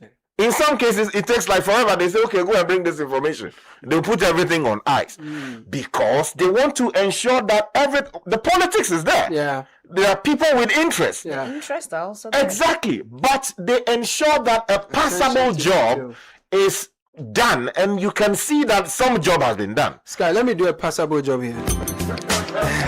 We all know the silence. When your rent is due and you can't pick up that call, the shop is empty, you're pretending it's fine, your salary finished long time, but the month is not there yet. Your goods are stuck at the port. The clearing agents are calling you, switch off the phone. That silence, it has a name, and it's called money. So bills break the silence whether you need working capital, a salary loan, emergency cash, or startup funding. Your Ghana card is all you need. Call Bills Microcredit today, 0596 920 833. Break the silence, Bills got you. Diamond 42.5 hour grade is the highest quality on the market. That's why Diamond Cement is inviting you. When you buy anything, it's got to be the very best. We have the 32.5 hour grade on the market as well. The EPA has rated us green. We've been in this business for 26 years. Choose quality, choose legacy, choose experience. Anyone who wishes to buy Diamond Cement should deal with the company directly. We are located all over the country. Our factories, however, are in Aplau, Takoradi, and Buepe. 0540 111 978. Diamond Cement is still as hard as a diamond. What if your daughter's education could prepare her not just for exams, but to lead, create, innovate, and succeed? Life Source International School is a unique all-girls international school in Ghana, focused on STEM, entrepreneurship, leadership, and academic excellence. From Cambridge Checkpoint and JSS 1 to A levels, students benefit from dedicated teachers, hands-on STEM learning, entrepreneurial career pathways, and the 7 habits of a leader. We develop confident, disciplined, creative, and critical thinking young women who are ready for the future. For admissions, scholarship opportunities, and more information, 055 955 2263.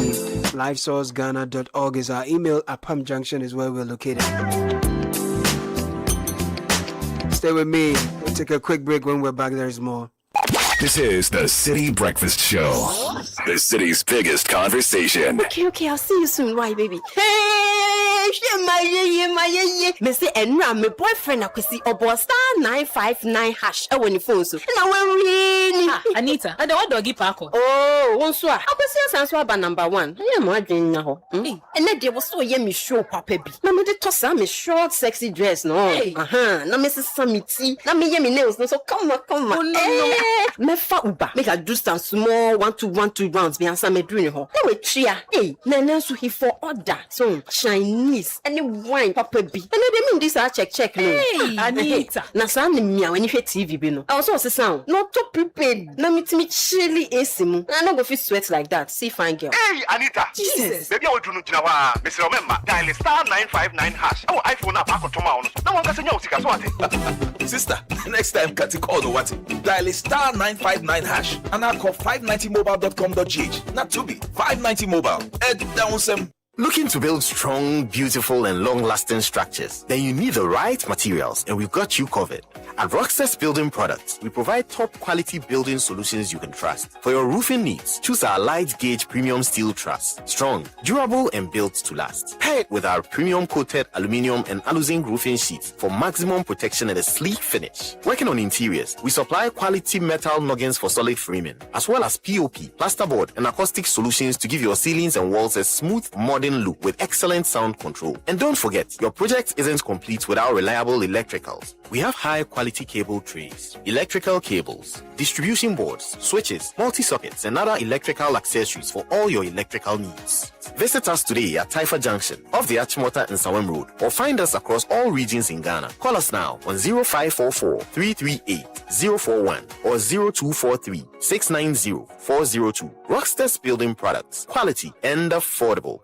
Your child can excel academically and in the sports they love and are good at. At Prodigy International Academy, we believe every child deserves to excel in the classroom, on the field, and in life. With an internationally recognized curriculum, an elite sports program, modern, well-serviced boarding facilities, and a strong foundation in Christian values, Prodigy nurtures confident, skilled, and well-rounded learners who are prepared for a global future. Here, sports and academics go hand in hand to empower students to discover their strengths, develop strong character, leadership, and relentlessly pursue excellence. Give your child's full potential a chance. Visit prodigy.edu.gh or call 025-609-7974 to begin your Prodigy's journey. Prodigy International Academy. Persevere, excel, inspire. Business owners, entrepreneurs, and investors, your next big business opportunity could be waiting for you at the Canton Fair 2026 in China, and Litina Travel and Tours is taking you there. From October 23rd to November 5th, join the Litina China and Dubai Business and Leisure Delegation. Meet manufacturers face-to-face and source quality products. Whether you're into electronics, furniture, construction materials, vehicles and spare parts, or more, this trip is for you. And after business, Dubai awaits with 2 days of premium leisure, exciting tours, and a relaxing spa treatment to recharge. Your visas, flights, hotel accommodation, B2B meetings, guided tours, travel insurance, and ground transportation all arranged for you from just $3,799 US. Don't miss this opportunity. Call Tina on 0244-260-789 or visit Litina Travel and Tours at Alisa Hotel, Northridge, Accra. Litina Travel and Tours, your business, your growth, your journey.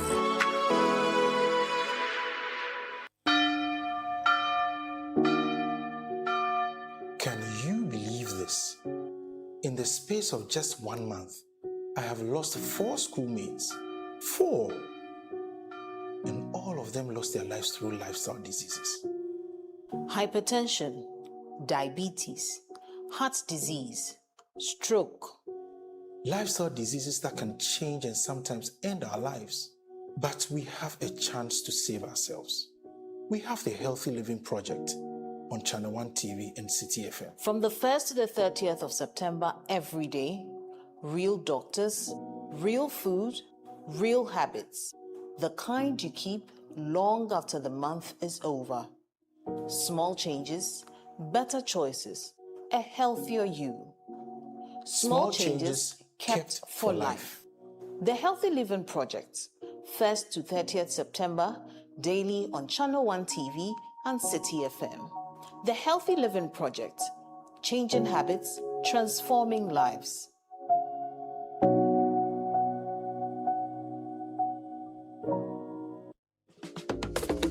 Eno, you know what our father left us when he died? Debts? He left us land, Eno. But Nanayo said the land is his. The court said, come back in 2031. Hey, that's not an inheritance. That's a curse, brother. Real Ejapade doesn't come with disputes. At Deftraco Woodlands, a 592-acre master planned gated city in Dawenya, your inheritance is waiting. Don't leave your children a court case. Leave them Deftraco Woodlands, the Ejapade they'll be proud of. Visit woodlands.deftracogroup.com. Call or WhatsApp us today on 0537 675961. Kofi, I think we need to call them. Deftraco Woodlands, where your roots run deep.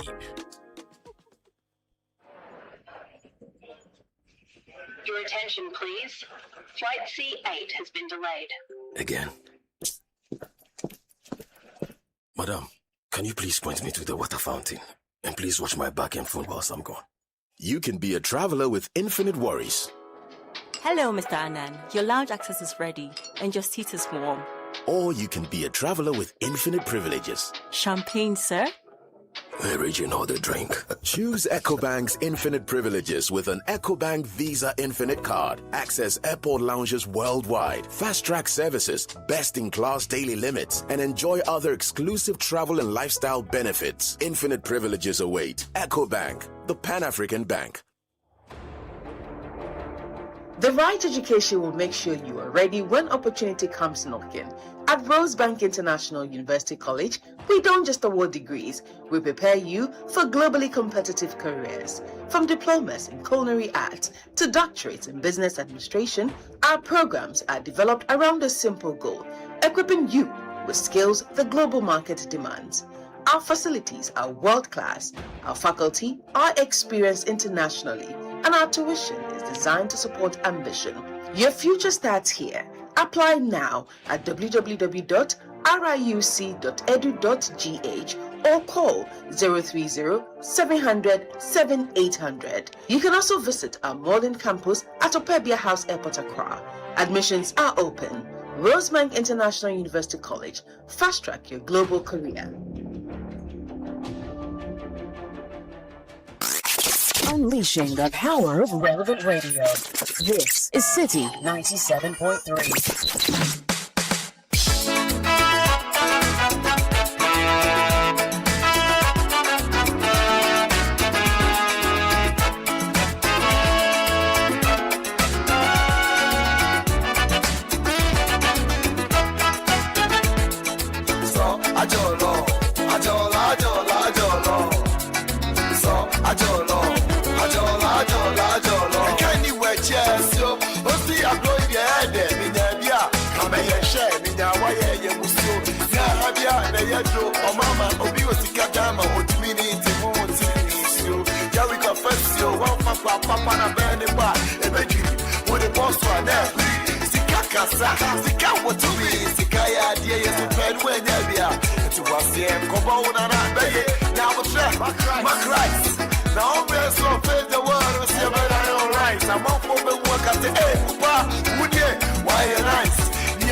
Show me yeah, Pamonia Meso Boa, Unia Bia, and Kaya, as soon as you mention, that's what first Tika, no one, and found one, Tostika, Lord Kenya, where they may go, senior, see, so, Magnetica, people, This is the biggest conversation. See, come for Faneo, Magnetica, people, and the calling on the see, come for Faneo, Sika, my Oshende.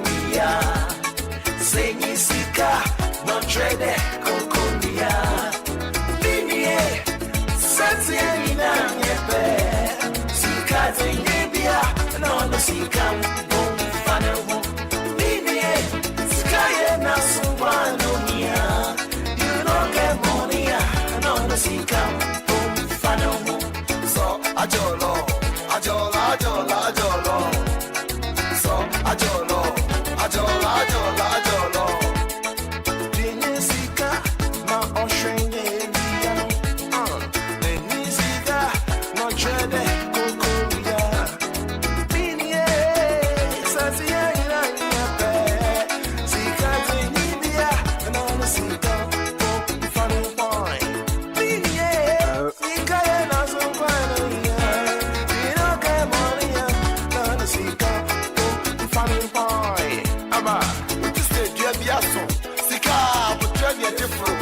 Asia was so emperor. Sister Shishimadi, a course so. Ade, Moody Wire, see a boat. A Mexican, so I was so shower, see, actually. Your friends become a coffee idea. You got it with the car, the pay and support. Or brother, it's a metro. Co-pot. I tell you, baby, I go to the Pala, which and man, see it on. For the Abraham Graham, I am a so now, Confrelon. Sika, Quachim, or Brana, Tete, or Deno, a month for say, Bianca Mefred. So, Shamu, a coachia, or Momo, as a maid man, be from the home. Lord Kenya. Sikampum fane ho. Sika towon kwan. Emfa won kwan to sika. Wellness is the foundation of a healthy, productive, and successful team. So the Citi Business Olympics is back. Get ready for a day of teamwork, networking, fitness, and fun. Which sports will your company take on this year? We have 7-a-side football, volleyball, swimming, basketball, sack race. Which one are you participating in? Rally your colleagues, build your team, and get ready to compete. Saturday, 26 September 2026, 8 a.m.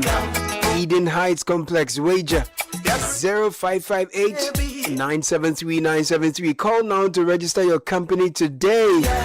Build strong teams, make new connections, stay fit, have fun. The Citi Business Olympics 2026 is powered by Citi FM with support from Channel 1 TV. We have some of your messages coming in. We'll be sharing them with you in a bit. 0539986996. That's our WhatsApp line. Just before then, the National Identification Authority informs you that the LI 2523 has introduced important changes to the way you verify Ghana card identifications or identities.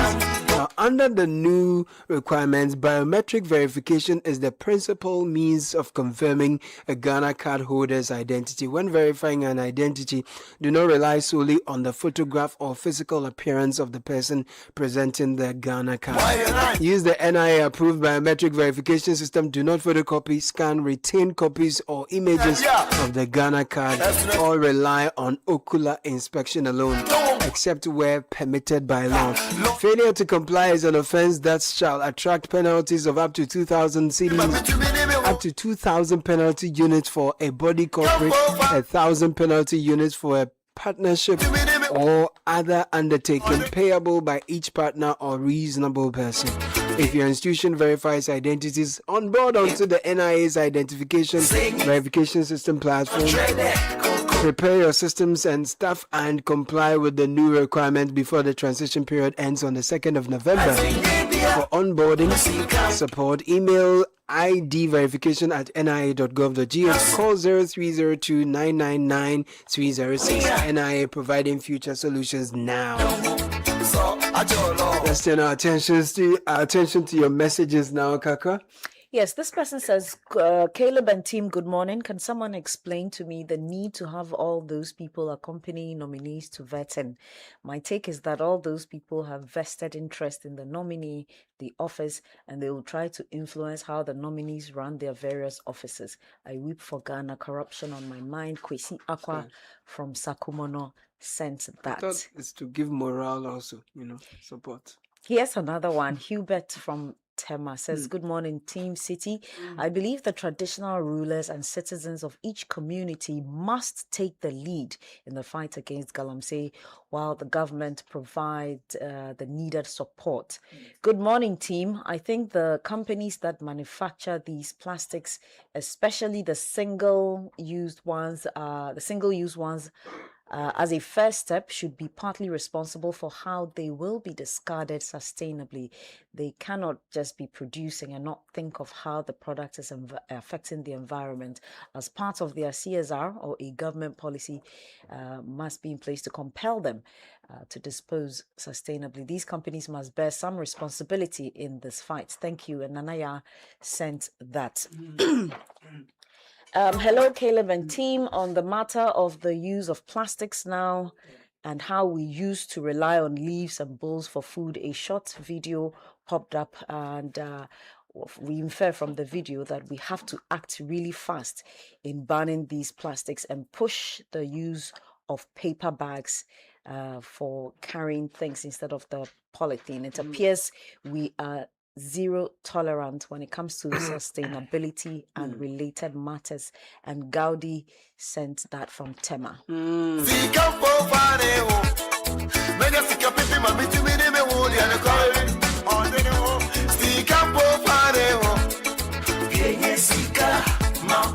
Sky.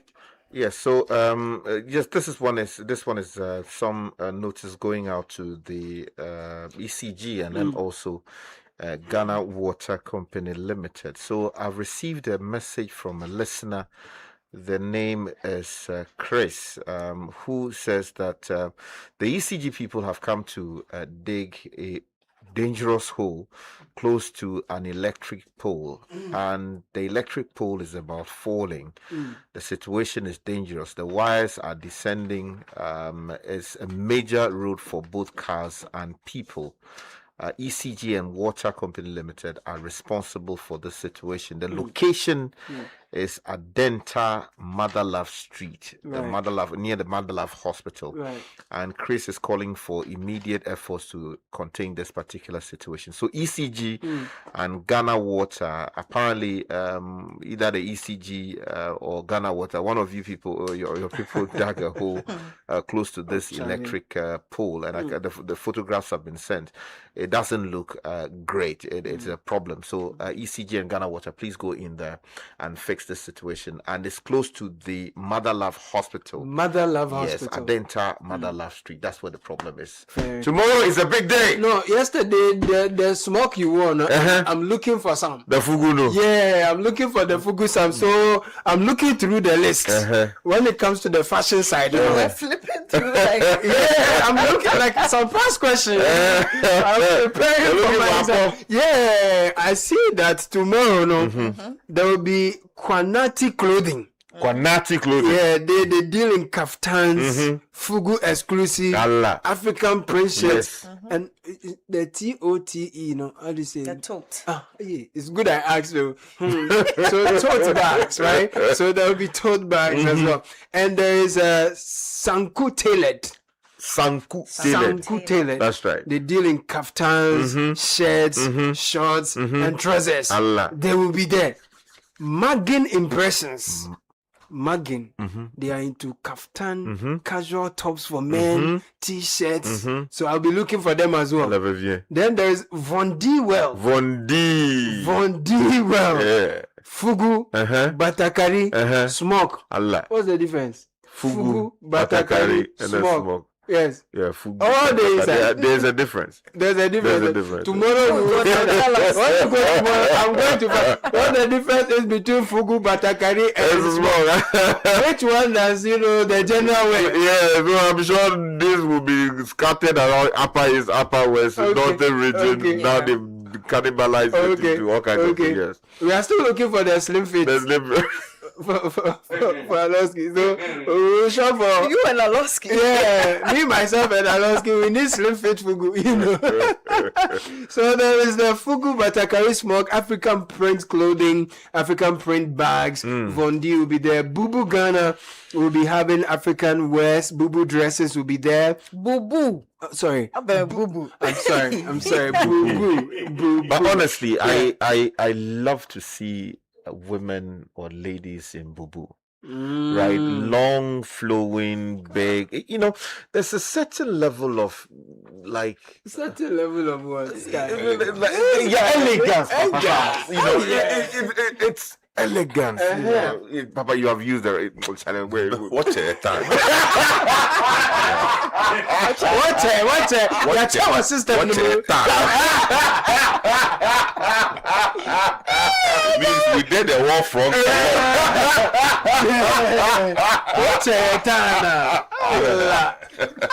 That'll be correct. So tomorrow there are all sorts of options. Yes. But Kakra will spend time at the cosmetic site. I'm seeing a lot of oils. I'll start from the bubu. You start from the bubu. Oh, good. And then there's a lot for your nieces and nephews too. So children African wear will be there. Bema exclusives, they'll be there. Sakal clothing, they'll be doing the bubu kimono, top with shorts and trousers to match. Children's wear, types of hats, all of that will be available. Come with the kids as well. There'll be something for them. Amber collections, Pim Pam, Oye bags and clothing. Vondi I've mentioned already. They're all going to be there. They will be providing clothes. Oh, there's a wide variety of those in the clothing side. M-Sims will be there. Adepa clothing, colored yarns and more. Naya jewelry. Plenty. I want to go to the oil side. Naya jewelry is what local Ghanaian made. No. Yeah. I'll be looking at that. No one's money. And then Sky gave me the ever for perfume. How do you say perfume in the fountain? I beg you, I need help. Water. And water. Water. In guys, and water. That's perfume. Yes. Perfume and water. Yeah, and water. And some break it down. And water. No, not and water. But Ghana we say and water. Eduham is also part of it. Yes. And water. But the stylish one is and water. Yeah, I know it sounds some way, but I will not. We learn every day. So how did you say we say it? Oh, it's a chimney. Vevito, you know the one way. You also say it sounds away too. You know, it's a chimney. The bureau. Those days, somebody says, "How about lavender?"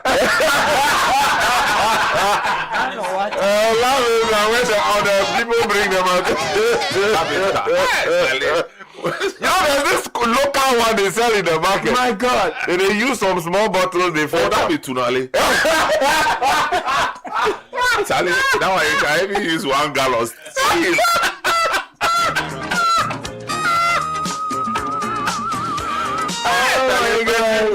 Aka. They use funde. You know funde? Yeah, funnel. Perfume when they use funnel. You put his head perfume.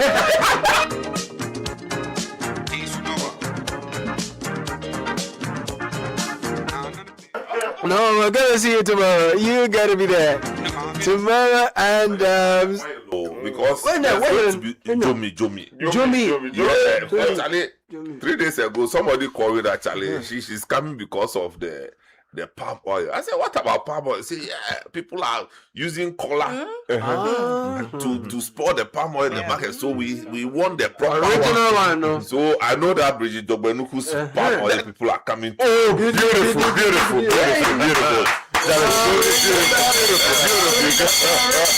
So, come and collect. That is my long-standing, you call it Jomi. Yeah, Jomi. But we have Zomi. No, apparently it's not Zomi. Jomi is our language. Meaning what? Jo is like fire. Fire. Means like oil. Yeah, so like the process of how they been through the fire. Jomi. So accounts, why do we say Zomi? Yeah, no, but the truth is that a certain subsect of the Avle language, they also use Zo. So Zombablo, like Zo, like Zo. So the Avle from the border across Ghana, Togo, they also have a Zo. We are elective. This is elective. Principles of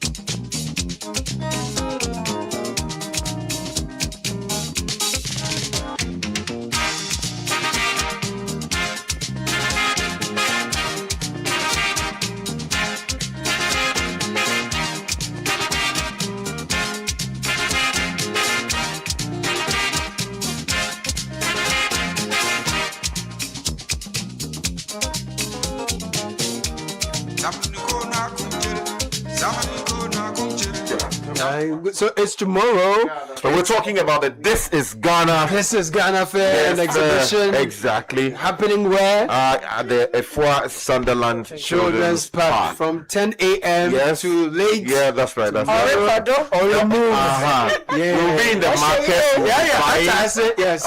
We will not be doing agonia. Come for your jomi.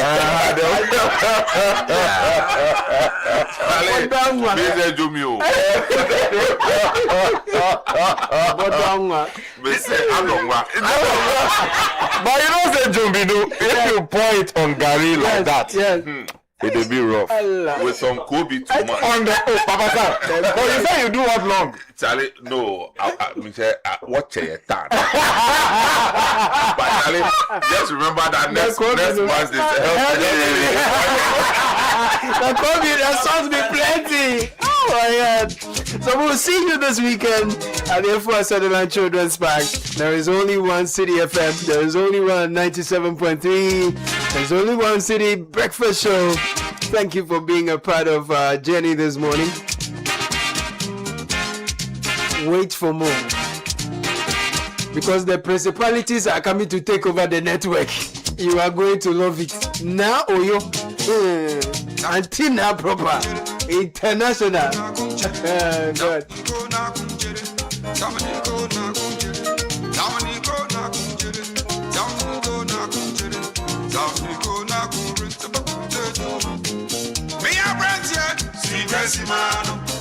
Have a blessed day. My name is Caleb. I was here with Samuel Attah-Mensah, Francisca Kakrafos, and Richard Delaskai. Grateful as ever to Fred Tetejabano, Samuel Akom, Shiba Abba Benin, Abeku Odum, the richest man.